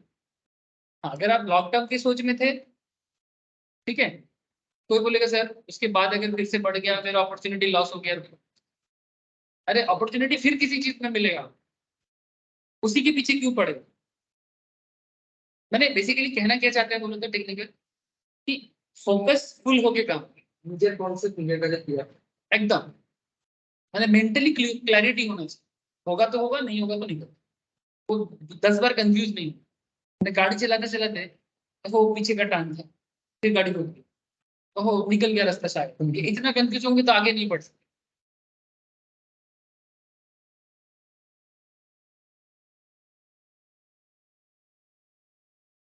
तो ये है टेक्निकल एनालिसिस को समझने का इंपॉर्टेंट पॉइंट्स। तो ये क्या पढ़ लिया आप लोगों ने कि सेटिंग एक्सपेक्टेशंस, ये बहुत इंपॉर्टेंट है। एज ए टेक्निकल एनालिसिस आप अपने एक्सपेक्टेशन को सेट करो, नहीं तो कभी नहीं मार्केट में टिक पाओ। इसके बिना एक ट्रेडर कभी बन ही नहीं सकता। आपका ट्रेड क्या होगा, रिटर्न पर ट्रेड क्या एक्सपेक्ट कर सकते हो, स्मॉल होल्डिंग पीरियड क्या होना चाहिए, एंड रिस्क किस तरह से हैंडल करना चाहिए। This is the basic points on technical analysis. Wait कर जाओ सर, दूसरे पॉइंट में आगे चलते हैं। हाँ बस আমরা করেছিলাম ইনফোসিস হ্যাঁ 1300 তে কিনেছিলাম, আমি বললাম আমরা দুজনেই কিনে যাই, আমরা 1500 হবে বেরিয়ে যাবো, 1500 কি বেরিয়ে যাবো।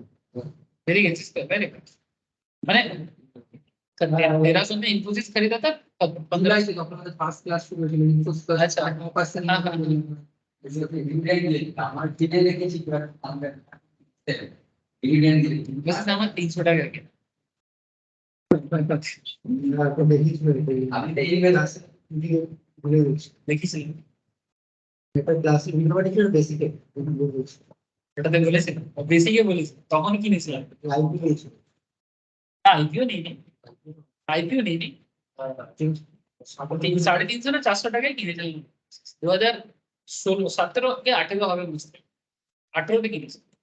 তখন শেয়ার মার্কেটের বেসিক ক্লাস শুরু করেছিলাম, তখন সবাইকে বলেছিলাম ঘুরে ঘুরে যত পারবি নি, যার কাছে যত আছে 400 টাকা কিনেছি। তারপর সে বেড়েছিল, এখন তো 1300 1400 1800 চলে গেছে। আপনাকে তো अब আমার কি আছে, আমি ওটাকে এই জন্যই কিনে রেখেছি, বিকজ আমি জানি এই স্টক এখন থেমে আছে তো বাড়বে, আর ওই কনসেপ্টে রেখেছি। আমি রেখে দিলাম টার্গেট ছিল যেটা বাড়বে বাড়াই দিই পরে টার্গেট হ্যাঁ সেটা ঠিক আছে, যদি গোল্ড পয়সা লাগাই কখনো ঠিক করে, কিন্তু যদি বিজনেস অপরচুনিটি না দেখতে পাওয়া যায় বিক্রি করে কোনো জায়গায় পয়সা নেওয়া হয়, সেগুলো শিখবো। টাকা তো বলি अच्छा, तो सर इतना देर से हम लोग ये बता रहे थे कि टेक्निकल एनालिसिस क्या एक्सपेक्टेशन सेट करके आते हैं। जब आप ऐसे अपने आप को एक ट्रेडर बनाना चाहते हो, आपके दिमाग में क्या एक्सपेक्टेशन होना चाहिए मार्केट के बारे में, ठीक है। नाउ हम लोग मूव ऑन करेंगे टेक्निकल एनालिसिस के इंट्रोडक्शन कि सर कहाँ अप्लाई करें, कैसे अप्लाई करें, एजम्पशंस क्या है, ट्रेड समरी कैसे बनाया जाए, चार्ट पैटर्न कैसे डेवलप करें, दिस इज द एरिया। तो चलो सर फटाफट सीख लो, इजी है, ज्यादा समय नहीं लेंगे इसको। तो हम लोग अभी अभी ये समझ के आए sir technical analysis and the main difference between technical fundamental analysis, and हम लोग अभी डीप डीपर करेंगे जहां पर हम लोग एजम्पशन और टेक्निकल एनालिसिस के बारे में, यानी टेक्निकल एनालिसिस को क्या एजम्पशंस मिलता है, ठीक है, यानी आपके दिमाग में क्या चलेगा जब आप एक स्टॉक में पोजीशन लेने जा रहे हो या फिर एक इंडेक्स में पोजीशन लेने जाओ। The application on asset types, ठीक है, application on asset types. So on the greatest advantage, one of the greatest advantage of technical analysis is that you can apply TA on any asset class. Any asset class. Interesting fact is that ये जो हम लोग technical के बारे में बात कर रहे हैं, इसके बारे में सबसे पहले अप्लाई किया गया था जापान। जापान में एक राइस ट्रेडर होता है, चावल का ट्रेडिंग होता है ना, आज भी हमारे देश में होता है चावल का ट्रेड, ठीक है, बीच में गवर्नमेंट टपक जाता है वो अलग बात है, ठीक है, सरकार का कोई काम धंधा है नहीं, किसान के चावल पे टपक जाओ, किसान की दाल पे टपक जाओ। এখন একটা ইয়ে বেরিয়েছে কালকে ভারত আটা भारत आटा তো 27 টাকা মতো পেয়েছি सरकार है, गवर्नमेंट হ্যাঁ ভারত আটা सेंट्रल गवर्नमेंट। কালকে বেরিয়েছে ইউজুয়াল করে ভারত আটা দেন ভারতে 28 টাকা দিয়ে यहाँ पे राशन में जो आटा दे रहे हैं वो तो गाय खाने का भी,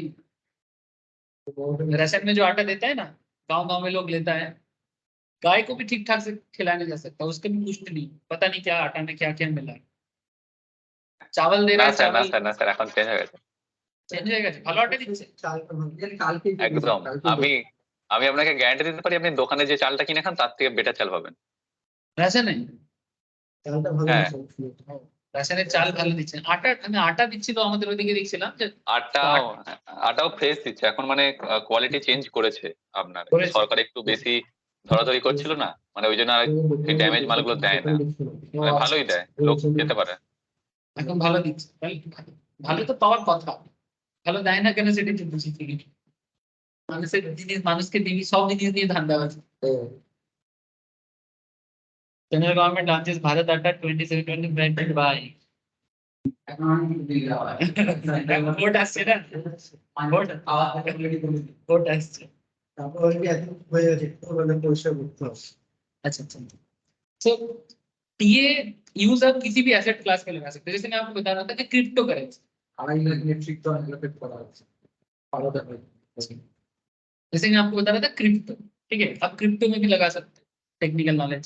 जैसे आप लोगों में कमोडिटी के बारे में बता रहा था, जैसे मानो हम लोग का एक कमोडिटी का एक्सचेंज है, जैसे कि एनएससी बीएससी में हम लोग नॉर्मली स्टॉक के बारे में करते हैं, एनएससी में ऐसे कमोडिटी भी होता है, बट कमोडिटी के ऊपर गवर्नमेंट का एक अलग साइड है जिसको एमसीएक्स के नाम से जानते हैं।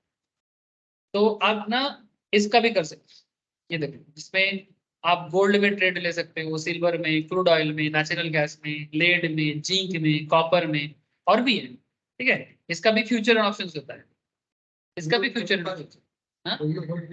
हाँ, इस परचेज करो, होल्ड करो, जितना दिन मर्जी होल्ड करो, जब मर्जी बेचो, कोई आपको मना नहीं करेगा।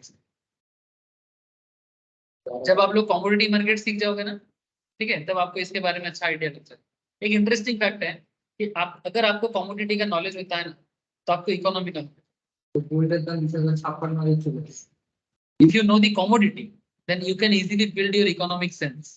स्टॉक से भी ज्यादा नॉलेज रहता है। जैसे अभी गोल्ड के बारे में बात हो रहा था, ठीक है, लेकिन मैंने आप लोगों को ये गोल्ड में अभी मैं बात कर रहा था आप लोगों के साथ कल्याण ज्वेलर्स, ये किस चीज में बिजनेस करता है, good. So just imagine, hello, ये कुछ कहना चाह रहे हैं?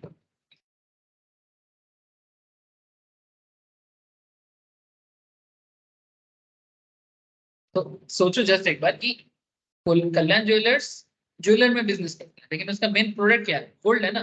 और कमोडिटी मार्केट में इसी गोल्ड का ट्रेडिंग। तो इसके बारे में जब भी आप गोल्ड में ट्रेड करोगे तो आपको गोल्ड के बारे में आइडिया, सिल्वर के बारे में आइडिया लग जाए, जो तेल के ऊपर काम कर रहा है, क्रूड ऑयल का आइडिया होता है, जो गैस के ऊपर बेस करके इंडस्ट्रीज है, नेचुरल गैस से पता लगता है, लेड जिंक कॉपर के ऊपर आइडिया लगेगा तो कॉपर के मार्केटिंग में जो कंपनीज है उनके बारे में पता लगता है।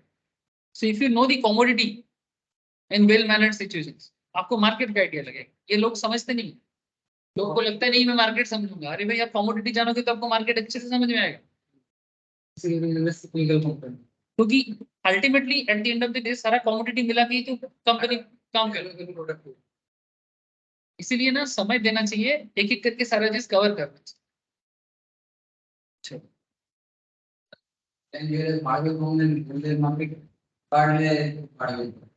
গোল্ডের দাম বড় কমা হলে অটোমেটিক্যালি ওদের ইন্ডাস্ট্রিতে ইমপ্যাক্ট পড়বে, আর সেটার উপর বেস করে আমি অটোমেটিক্যালি এটা ডিসিশন নেব। ওদের মেইন ইনকাম হচ্ছে ওই জুয়েলারি ডিজাইন। কিন্তু যখন সোনার দাম বেড়ে যাবে তখন অটোমেটিক্যালি মার্কেটে ডিমান্ড ইস্যুস হবে। তখন মার্কেটে আমরা একটা প্রেডিকশন করতে পারি কি এখন অতটা গ্রোথ হবে না, দামটা পড়লে হয়তো আবার স্টকের দামটা বাড়বে। তো এই প্রেডিকশন গুলো তো হবে না। তো আমি একটা রেগুলার বেসিসে কি হবে, মার্কেটের সাথে টিকে থাকতে পারবো। এটা আমারই সময় দিতে হবে। গভর্নমেন্ট তো ইয়ে সেক্টর নাম লাগলে সব তো সম্ভব নয়, কিছুটা সেক্টর এক্সপার্টাইজ। এগুলো তো একদিনের জিনিস নয় না। এরকম নয় যে আমি 2 মাস 3 মাস একটা কোর্স করলাম আর নিজেকে একদম মহান মনে করলাম। এটা একটা সিস্টেম। যেমন একটা গ্রাজুয়েশন করতে হয় কিন্তু 3 বছর লাগে, সেটা করে লোক কিছু করতে পারে। 3 साल का 4 साल का ग्रेजुएशन करने के बाद भी नॉलेज में डब्बा है और कंपनी में दौर दौर तुम घूमो तो बोलेगा भाई तुमको कुछ आता नहीं। तो फिर सोचो तुम स्टॉक मार्केट से इनकम करना चाहते हो और तुम उसके लिए 6 मंथ्स का टाइम देना चाहते हो। Just imagine.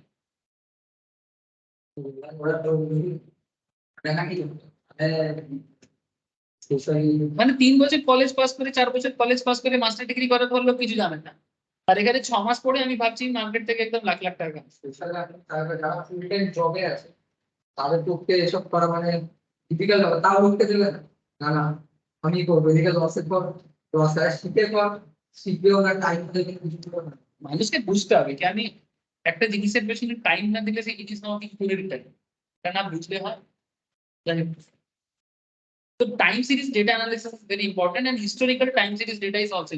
तो मार्केट को समझना है तो आपको historical time series data analysis, आजकल का डेटा एनालिसिस का जमाना है।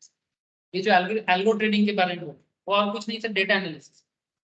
जो लोग साइंस या मैथ्स लेके पढ़ाई करते हैं या कॉमर्स में भी जिसका मैथ्स अच्छा है, आजकल आप देखना कि डेटा एनालिसिस पे आपको हमेशा एक एडवर्टाइजमेंट डेटा एनालिसिस कंपनी में पोर्टफोलियो खुली है डेटा है। ठीक है। तो डेटा एनालिसिस एक्चुअली ये जो है ना ये भी वही डेटा आपको डेटा एनालिसिस করে এক্সেল জানে তাকে ধরি কমনটা কি ওখানে আমি দিন আমার ফুল দিবে আমার ওখানে এক্সেল হ্যাঁ এক্সেল এ ভালো থাকে দিন ডেটা এনালিসিস কি এটা কালচার জ্ঞান তুমি কি ডেটা এক্সেলটা একটা সফটওয়্যার, ওটা জানা থাকলে আমি ডেটাটাকে ডেটা বানিয়ে দিবে। ওর কাজ তো ডেটাটা বানিয়ে দেবো অ্যানালিসিস করার জন্য। অ্যানালিসিস জন্য তো নলেজ দরকার। अच्छा, तो open, high, low, close and follow. This is the main important data to understand technical analysis. क्या क्या डेटा चाहिए सर? ओपन, हाई, लो, क्लोज। जब भी हम मार्केट में देखेंगे जैसे कल्याण ज्वेलर्स, कल्याण ज्वेलर्स में जैसे यहाँ पर है ओपन, हाई, लो, क्लोज कहाँ है? ओपन হচ্ছে 324। ये देखो, जब भी मैं किसी कैंडल में रखूंगा तो वहां पर देखिए ओपन, हाई, लो, क्लोज दिख रहा है सबको। ये एरिया 1 2 3 4, ठीक है, ये 4 डेटा और साथ में वॉल्यूम। ये 4-5 डेटा को कॉम्बो करेंगे तो टेक्निकल एनालिसिस का डेटा एनालिसिस पॉसिबल है। ठीक है, तो टेक्निकल एनालिसिस को समझना है तो ये 4-5 डेटा को एक्चुअली हमें क्या करना है, कंपेयर करके उसको development. There is an analogy that may help think about learning how to drive a car. ठीक है, once you learn how to drive a car you can drive any car, है ना। अगर आपको कार चलाना आता है तो आप कोई भी कार चला सकते। whether a Mahindra XUV or Maruti Swift. Likewise, you only need to learn technical analysis. Once you would do so, you can apply TA on asset class, equity, commodity, foreign exchange, fixed income, etc. The fact that TA can be applied to multiple assets is probably one of the biggest advantage of TA compared to other stock market research methods. For example, one has to study the profit and loss, balance sheet, and cash flow statement when it comes to fundamental of equity. However, the fundamental analysis of commodity is completely different. तो fundamental अलग अलग जगह में अलग अलग हो जाता है, पर टेक्निकल एक जानोगे हर जगह में अप्लाई कर पाओ. So when dealing with an agricultural commodity like coffee, pepper, the fundamental analysis including analyzing rainfall, harvest, demand, supply, inventory अलग हो जाएगा ना sir. However, the fundamental of metal are different. So it is for energy commodity also. So every time you choose a commodity, the fundamentals are changed. But technical change नहीं. This is the advantage of tech. On the other hand, the concept of technical analysis will remain the same irrespective of the asset you are studying. For example, as indicators such as moving average, convergence divergence, MACD, or RSI, relative strength index, is used the same way on equity, commodity, currency. जैसे हम लोग यहाँ पर देखेंगे sir, ये देखिए, ये कल्याण jewellers है. यहाँ पर अगर मैं लिखूंगा मूविंग एवरेज, ठीक है, मूविंग एवरेज, या MACD भी लिखूंगा तो MACD भी दिखाएगा. ठीक है, जैसे यहाँ मूविंग एवरेज, तो इसमें जैसे मैंने मूविंग एवरेज दिया तो मूविंग एवरेज का अप्लाई, लाइन अप्लाई. अब मैं जब मूविंग एवरेज चैप्टर में आऊंगा ना सर, तो मैं इसको सिखाऊंगा, डोंट वरी. ठीक है, अब एक साथ खिचड़ी नहीं पकाऊंगा, क्योंकि ये सब स्पेशल एक डिस्कशन, सिर्फ मूविंग एवरेज के ऊपर एक क्लास लगे. ठीक है. सो पॉइंट इज दैट कि हम लोग एक एक करके सारा टॉपिक कवर अप करेंगे. MACD कवर अप करेंगे, RSI कवर अप करेंगे, मूविंग एवरेज का कवर अप करेंगे. तो जैसे जैसे एक एक टॉपिक कवर करेंगे तो टेक्निकल ऑटोमेटिकली स्ट्रॉन्ग होता है. हड़बड़ी का काम नहीं है सर, हड़बड़ नहीं करना, सीखना है जिंदगी के लिए, लाइफ लॉन्ग का एसेट है. तो लेकिन मजा का बात है सर कि हम टेक्निकल जब सीख जाएंगे ना, उसके बाद हम यही अप्रोच को यूज करके जब कमोडिटी में ट्रेड करेंगे, जैसे आप लोग कमोडिटी कर लेना चाहिए क्योंकि मार्केट में जॉब के भी बहुत नीड है. Commodity as well as bank में करेंसी बहुत demand. So if you understand तो आप जगह ऐसे एडवाइजर में भी बहुत अच्छा जगह पर. अच्छा, और एक important assumptions in technical analysis. ठीक है, पीयूष আমি স্টার্ট করব কমোডিটি কারেন্সি, সুজুদি বলতে বলবি. আমি স্যার বলতেই যাচ্ছিলাম আপনাকে. ঠিক আছে, আমি দেখছি এই সপ্তাহ থেকে দেখছি, নালে দিওয়ালির পর থেকে আমি টাইম পেয়েছি একটা, ওই টাইমে এন্টার করব. Assumption in technical. So unlike fundamental, technical analysis don't worry about the company's balance. Point to be noted sir. VVIP point. Fundamental analysis में क्या होता है कि कंपनी वैल्यूएशंस वगैरह चाहिए.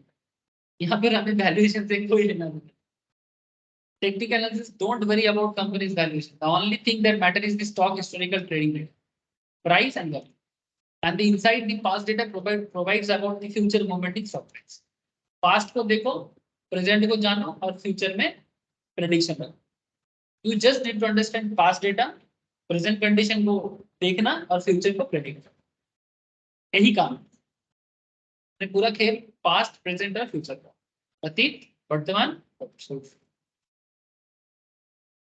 Technical analysis is based on few की assumptions. You need to, very important sir, VVIP point है, बार बार बोलो. ये 4 पॉइंट आप जो सुनोगे ना, ये 4 पॉइंट कभी नहीं भूलना चाहिए, कभी नहीं, बार बार बोलना चाहिए. सर फर्स्ट पॉइंट बोलते हैं मार्केट डिस्काउंट एबिलिटी.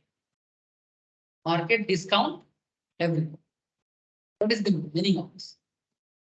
ये assumptions हमें क्या सिखा? Market discount ability. This assumption tells us that all known and unknown information in public domain is reflected in the latest stock price. Known and unknown information. Harshad Mehta, famous trader as well as investor, but due to political problem फंस गया political. लेकिन या फिर junior वाला वो बहुत अच्छे trader भी. ये लोग सर नॉन इन्फॉर्मेशन तो सबके पास, जब पेपर में आता है, टीवी चैनल में बोलते हैं, ये लोग अननोन इन्फॉर्मेशन को क्रैक करने का कोशिश किया, जो इन्फॉर्मेशन नॉर्मली अवेलेबल नहीं होता है. तो अगर आप किसी भी तरह से ऐसे अननोन इन्फॉर्मेशन इकट्ठा करना नॉर्मल नहीं है, सो वेरी एबनॉर्मल केस। और अगर आप कोशिश भी करोगे तो इनसाइडर ट्रेडिंग में फंस रिटेल लोग तो कर ही नहीं सकते। ठीक है, मैनेजमेंट एक्सेस नहीं होगा तो फिर अंदर का बात कहाँ से निकालते। जैसे हैवेल्स में रेट पड़ा है, ये रेट पढ़ने के बाद पता चला, रेट पढ़ने से पहले तो पता नहीं चला। मानो कि आप गुड़गांव में रहते हो, आपके साथ हैवेल्स का कोई कनेक्शन है, डिस्ट्रीब्यूटर हो, कुछ भी है आपका कनेक्शन, खबर है कि हेडक्वार्टर में कुछ होने का, या लक्स के बारे में भी कोलकाता में जो हुआ है। ठीक है, सो पॉइंट इज दैट कि अगर ये अननोन इन्फॉर्मेशन है सर, जैसे हैवेल्स में उसका इम्पैक्ट पड़ा, अगर आप हैवेल्स पे लाल में चल रहा है ना, वही कारण है सर। ये जो known as well as unknown situations रहा है ना, यही सिचुएशंस है जो हैवेल्स के बारे में एक सेकंड,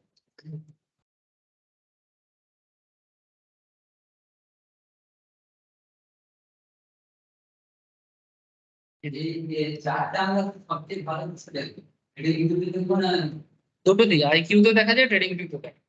এখানে আমি দেখিয়ে দিচ্ছি, যখন ডাইরেক্ট বাই সেল করার জন্য না এখানে একটা থাকে, আমি বলে দেবো, ট্রেডিং ভিউ দিয়েও দেখার জন্য ভালো, আর এখানে একটা থাকে চার্ট আইকিউ,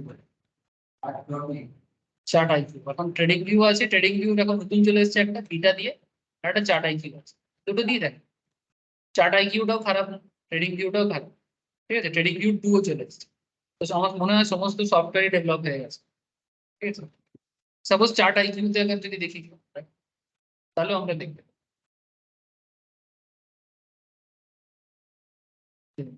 चार्ट आईक्यू में, जैसे मैंने ओपन किया तो इसमें मे भी कुछ इंडिकेटर लगा हुआ है। अच्छा ये देखो, ये हमें कैंडल बता रहा है, कौन सा कैंडल कहाँ फॉर्म हुआ है वो दिखा रहा है। ये देखो यहाँ पर हरामी बना है तो हरामी दिखा रहा है। हाँ कीबोर्ड चार्ट लास्ट पर क्लास में किया था ना सर, रिव्यू শুনে আছে তো, কিবোর্ড করেছি না, তো কিবোর্ড চার্টের জন্যই দেখাচ্ছে। আচ্ছা আচ্ছা, candlesticks pattern and central pivot range ये अप्लाई किया हुआ इसीलिए दिखा रहा है। तो ये सब आगे आगे पढ़ेंगे सर, तो अब एक साथ सब नहीं सीख, माथा खराब होगा तो। सब कैंडल भी दिखाता है आपको, लेकिन हर कैंडल में आपको ट्रेड नहीं लेना चाहिए, ठीक है, वो भी आगे बताऊंगा। What is the meaning of market discount everything. जब भी हम कोई स्टॉक को चूज करते हैं और मार्केट में जो नोन इन्फॉर्मेशन है और जो अननोन इन्फॉर्मेशन, जो आपको खबर से मिल रहा है और जो आपको खबर नहीं मिल रहा है, मार्केट में जो दिखा रहा है वो सही है। आप अपना दिमाग ना लो, don't use your precious brain. अपना प्रीसियस ब्रेन को अलमारी में सजा के रखो, मार्केट जो दिखा रहे हैं उसको मानो, ठीक है। This is the meaning of market discount everything. Public domain में जो रिफ्लेक्ट करता है स्टॉक प्राइस के ऊपर, पब्लिक, क्योंकि अल्टीमेटली पब्लिक ही है ना जो मार्केट में अपना पोजीशन ले रहे हैं, कभी बेच रहा है तो कभी खरीद रहा है। So for example, an insider could buy the company stock in large quantity in anticipation of a good quarter earning announcement. While the insider does this secretly, the price reacts, revealing to the technical analyst that something is about to happen in stock price. मानो आप market के अंदर का खबर आप जानते हो, लेकिन आप ये रिवील नहीं कर सकते। आप कंपनी का अकाउंटेंट हो, आपको पता चल ही जाएगा ना, लेकिन आप ये रिवील नहीं कर सकते। रिवील करोगे तो इनसाइडर ट्रेडिंग के चक्कर में जेल भी जा सकते, रिवील नहीं कर सकते। लेकिन मानो कि मुझे पता है कि अमरलिंदा जिस कंपनी में है, अमरलिंदा ट्रेड कर रहा है, और एज ए रिटेल ट्रेडर हम लोग को समझ में आ रहा है कि कोई तो इनसाइडर इसके ऊपर अच्छा ट्रेड लिया है तभी इसमें ग्रोथ है, उस टाइम पे आप भी उसके ऊपर अपना पोजीशन बना सकते। लेकिन ये सिचुएशंस बार बार मार्केट में होता है। ये अच्छा क्वार्टर, जैसे क्वार्टर रिजल्ट आने से पहले ही मार्केट में हलचल मच गया, फिर रिसेंटली जो अक्टूबर रिजल्ट आया, यानी सितंबर का रिजल्ट अक्टूबर। तो this is the meaning of market discount. Market जो दिखाते हैं वो सच दिखाते, नॉन फैक्ट के कारण भी दिखाते हैं, अननोन के कारण भी। कभी कभी अच्छा आप कोई बोलोगे सर मार्केट हमेशा सही दिखाता है, कभी कभी तो गलत रीजन भी होते हैं। सर रीजन गलत हो सकता है पर मार्केट तो गलत नहीं है ना, पॉइंट भी look may be reason wrong है, लेकिन मार्केट के लिए वो रॉन्ग रीजन भी तो रीजन है। तो मार्केट जो भी इंपैक्ट दे रहा है ना उसी पर्टिकुलर रीजन के कारण, चाहे वो रीजन शायद प्रॉपर नहीं हो। जैसे कभी कभी जैसे हिंडनबर्ग जब अदानी के पीछे लगा, फिर बाद में सुप्रीम कोर्ट ने बोला कि भाई सेबी को बोला कि भाई आप लोग ऑडिट करो। ऑडिट रिपोर्ट आया तो कुछ पता नहीं निकला, सेबी ने भी कुछ नहीं बोला। सुप्रीम कोर्ट में कुछ केस चल रहा है, उसका अभी तक पेंडिंग है। सेबी को कमेंट करो। और सेबी अपने तरफ से कोई कमेंट भी नहीं है। लेकिन मार्केट में जब ये रिपोर्ट हिंडनबर्ग ने बोला तो उस टाइम पे अदानी एंटरप्राइज या अदानी का और भी रिलेटेड स्टॉक आसमान से टपका और खजूर पे लटका, है ना sir?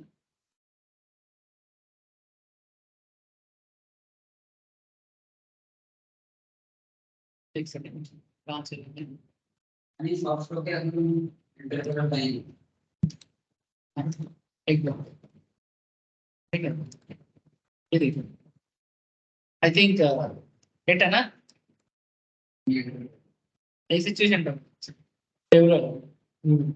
This is the sideways की चल रहा है। काफी दिनों से साइडवेज चल रहा था। उसके बाद देखो खचाखच गिरता गया एकदम 3,500 से 1,500 में और भी नीचे आ गया 3,500 से 15,000। क्या हिंडनबर्ग का रिपोर्ट सही है कि रॉन्ग है? उसका कोई खबर मिला क्या? लेकिन मार्केट को जो करना था वो करो। ये जो इलेक्शन में रिजल्ट हुए हैं अपनी सेलेक्ट किया तो ये ना पाए तो पता है काम नहीं था। So this is called market discount everything. I hope you understand. Market discount everything का मतलब यही है कि known as well as unknown information ये मार्केट को ऑपरेट करता है। अभी देखो ये जो साइडवेज चल रहा है ना, ये सुप्रीम कोर्ट में केस पेंडिंग है, इसलिए लोगों को पोजीशन लेने में डर लग रहा है, इसलिए अभी भी एवरेज खेल रहा है। हाँ? विंडो घंटा? ग्रीन अरे बाबा energy other green energy other green energy, अच्छा ग्रीन एनर्जी और ये रकम अवस्था है तो अदानी पावर ग्रीन एनर्जी के बेड़े से अदानी पावर को ऑल टाइम टाइम ये 800 रुपए पड़ेगा। So I hope you understand, sir. कि market discount everything means discount. The how is more important than why. Right, point to be noted. Sir. How is more important than why. কেন হচ্ছে জানার দরকার, কিভাবে হচ্ছে সেটা জানো। इसलिए बोला ना sir, don't use your precious brain. Precious brain हमेशा वाई वाई करता है, साइंटिस्ट होता है। आपको साइंटिस्ट नहीं बनना है, কেন হচ্ছে জানার দরকার, जस्ट क्यों हो रहा है उससे पता है। जैसे हिंडनबर्ग के कारण हुआ है ना, वो पता है कि हिंडनबर्ग रिपोर्ट के कारण मार्केट डाउन जाएगा। You just need to know this, কেন এরকম হচ্ছে এত লজিক দেওয়া দরকার। This is an extension of first assumption. Going with the same example, the technical analyst would not be interested in questioning why. Why the insider bought the stock as long as the technical analyst knows how the price reacted to the insider actions. वो बस देखेगा कि अगर insider में market में काफी buying बन रहा है, एफआईआई बाइंग हो रहा है, डीआईआई बाइंग हो रहा है या एम्प्लॉय बाइंग चल रहा है इंसाइडर की तरफ से, तो बस उस चीज को देखेगा। अच्छा इसलिए बढ़ रहा है, चलो आप बहती गंगा में हाथ दो, या फिर अगर रिस्क लग रहा है निकल जाए, या फिर शॉर्ट सेलर बन जाए। जैसे आप लोगों में से कोई है जो हिंडनबर्ग में शॉर्ट सेल किया, हिंडनबर्ग खुद भी शॉर्ट सेल किया। हिंडनबर्ग खुद अदानी के बारे में खबर मार्केट में देके खुद अपना इनकम करके निकल गए। यहाँ पर पार्लियामेंट में महुआ मित्र, ठीक है, वो चिल्लाना चालू कर दिया, लेकिन हिंडनबर्ग अपना काम कर, इधर महुआ मित्र चिल्ला रहे, ठीक है, किसका पैसा खाया है? महुआ मित्र हीरानंदन, बॉम्बे का एक बहुत बड़ा बिजनेस, ठीक है। तो उधर ये लोग पार्लियामेंट में खेल रहे, इधर हिंडनबर्ग अपना खेल खेल के चल रहे, क्योंकि उसका काम ही है शॉर्ट ट्रेडिंग कर। हिंडनबर्ग का काम ही है शॉर्ट ट्रेडिंग, वो काम ही करता है ये वाला। देख लो आप हिंडनबर्ग रिसर्च क्या लिखा है, US investment research firm with focus on active short selling, founded by Nathan Anderson in 2007. इसका काम ही है शॉर्ट सेल का। शॉर्ट सेल मैंने आगे सेल करते फॉरेस्ट बाई मैंने যখন মানে बेसिकली पड़ती मार्केट मार्केट को गिराना, अगर नहीं गिर रहा है तो ये खुद गिरा सकता है, ठीक है। और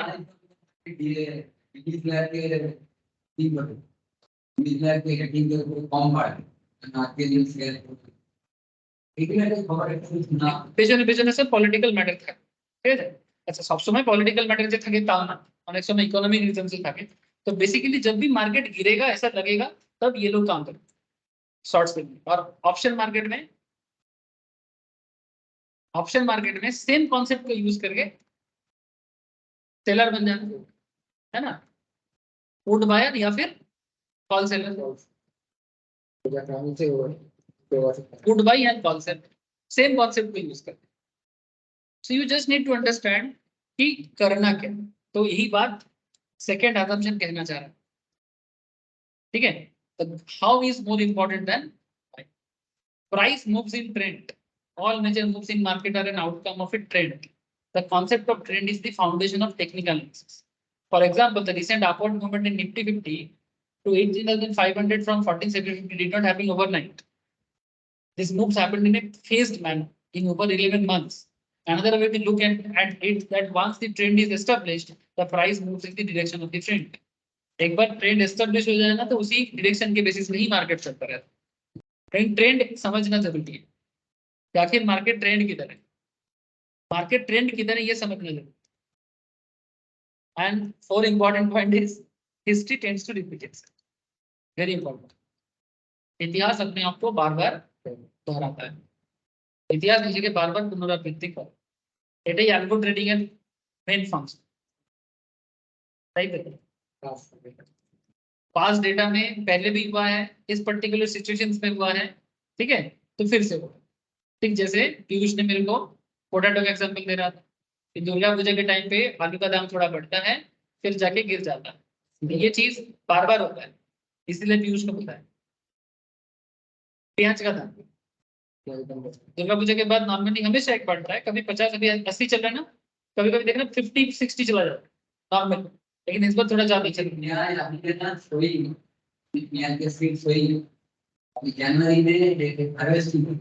इसीलिए यहाँ ज्यादा दिन रुक नहीं सकते, गैप तक यही इतिहास है और कुछ नहीं। जो चीज पहले भी हुआ है वो फिर होगा, वो पैटर्न आइडेंटिफाई करो, ওখানে প্রোগ্রামিং করো और এই প্রোগ্রামিং বারবার হবে। সেই জন্য কি হয় অ্যালগো ট্রেডিং এ অত মাথা লাগাবার দরকার নেই, জাস্ট টাকা ফেলে দাও আর নিজের মধ্যে করে চলে এটা সফটওয়্যার আছে, ঠিক আছে। অ্যালগোতে এখন যেতে হবে, just এখন বলো। So in the technical analysis context, the price trends repeat itself. This happens because the market participant consistently react to price movement in remarkably similar ways every time the price moves in certain directions. For example, in an uptrend, the market participant get ready and want to buy irrespective of the high price. जब market में up trend दिखता है तब दाम ज्यादा हो रहा है उसके बारे में लोग नहीं दिखते, वो ट्रेंड देखता है और मार्केट में कूद जाता है। Likewise, market participant wants to sell in a downtrend irrespective of the low and underactive price. Market गिर रहा है उसको उसका ख्याल नहीं, वो मार्केट ट्रेंड है नीचे गिर रहा है तो वो सेल करके निकल रहा है। वही इंपैक्ट हम लोग यहाँ पर देखें, अदानी जब गिरा तो सबको सेल किया ना सर, FII का सेल बना, PII का सेल बना, ठीक है, फिर रिटेलर भी सेल करना चालू कर, फिर अदानी का शेयर 3,500 से 1200 में पहुंचने में ज्यादा समय नहीं लगा है। फिर 1200 के बाद देखो वापस एक ट्रेंड बना, लेकिन फिर से वो सेल हो गया क्योंकि कोई प्रॉपर रीजन एस्टैब्लिश नहीं हुआ। उसके बाद फिर से 1200 में है, ये देखिए यहाँ पर इंगल्फिंग बना और इंगल्फिंग फिर से मार्केट में एक परचेस जनरेट कर, सेकेंड परचेस है, फिर से परचेस किया, फिर मार्केट ग्रो किया। उसके बाद देखो अभी थोड़ा सा साइडवेज है, अभी उतना जोन नहीं है, अभी उतना जोन नहीं है, यहाँ पर हल्का सा जोन बना। This is also gap up opening भी दिया है, उससे पहले हल्का सा ये भी है, वही इंगल्फिंग एरिंग होता है, ছোট আছে लेकिन অতটা বোঝা যাচ্ছে। सो बेसिकली कहने का मतलब क्या कि जो पहले हुआ है वो फिर होगा। अच्छा इसका मतलब ये नहीं कि बार बार हिंडनबर्ग रिपोर्ट आएगा, दैट्स अ डिफरेंट थिंग, वो कभी कभी होते हैं, लेकिन मोटा मोटी मार्केट में एक रेगुलर पैटर्न बनता है कि एक टाइम में मार्केट गिरता है, फिर एक टाइम पे मार्केट बढ़ता है, जब सपोर्ट रेजिस्टेंस क्रिएट करता है। ठीक है, तो ये तो आगे आगे चर्चा करेंगे सर, सपोर्ट जोन रेजिस्टेंस को आइडेंटिफाई कैसे करना है, टारगेट कैसे अचीव करना है, ये आगे का चर्चा। ट्रेड समरी, ट्रेड समरी क्या है? सुबह 9:15 में जब मार्केट ओपन होता है और 3:30 में जब मार्केट क्लोज होता है, ये करीब 6 घंटा 15 मिनट का टाइम मार्केट सेशन, इसमें मिलियंस ऑफ ट्रेड होता है। Think about individual stock. Every minute and trade gets executed on the exchange. As market participants do, we need to keep track of all different price points. जैसे इतना सारा price point देखो, daily trade pattern 9:15 to 3:30, यहाँ open हुआ, फिर बढ़ा, फिर change हुआ, फिर लो गया, फिर बढ़ा, फिर बढ़ा, फिर अब इतना सारा प्राइस पैटर्न लेके पागल हो जाओ। इसीलिए मार्केट क्या करता है, शुरुआत को लेते हैं, हाईएस्ट को लेता है और लोएस्ट को लेता है। ओपन, हाई, लो एंड माने दिन का ओपन कितने में हुआ है। ठीक है, जैसे यहाँ पर देखो, say for example this is the open price, say for example this is the highest price and say for example this is the closing price. So ये जो ओपन, हाई, अच्छा this is the lowest price, open, high, low, ये 4 data points. इस तरह से आपको कुछ करना नहीं है आजकल, आजकल तो सारा डेटा सॉफ्टवेयर कर देते हैं, आपको बस इसी डेटा को देखना है। ऐसे तो अगर सॉफ्टवेयर नहीं होता तो आप खुद भी कर सकते थे, लेकिन आजकल इजीली हो जाता है। पहले जब सॉफ्टवेयर नहीं होता था ना, लोग ऐसे मैनुअली करते, मैनुअली ओपन हाई लो क्लोज को देखता था, फिर नेक्स्ट दिन का प्रेडिक्शन को समझने का कोशिश करता। आजकल सॉफ्टवेयर इतना अच्छा काम कर रहा है कि आपको इतना मेहनत करना ही नहीं, लेकिन फिर भी लोग एनालिसिस भी करते हैं। ठीक है, so open, high and low close, now daily trade pattern इस तरह से जो मैं आपको दिखाया। ठीक है, सो ये हो गया आपका एवरीडे का डेटा फ्लो। नेक्स्ट दिन करेंगे कैंडल। नेक्स्ट दिन क्या होगा सर, चार्ट एंड कल।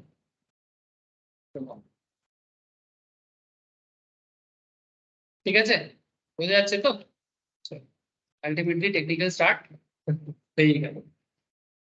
कल के चार्ट और कैंडल सी स्टार्ट करो, कैंडल मैंने कैंडल पूरे बनाते हुए चार्ट করে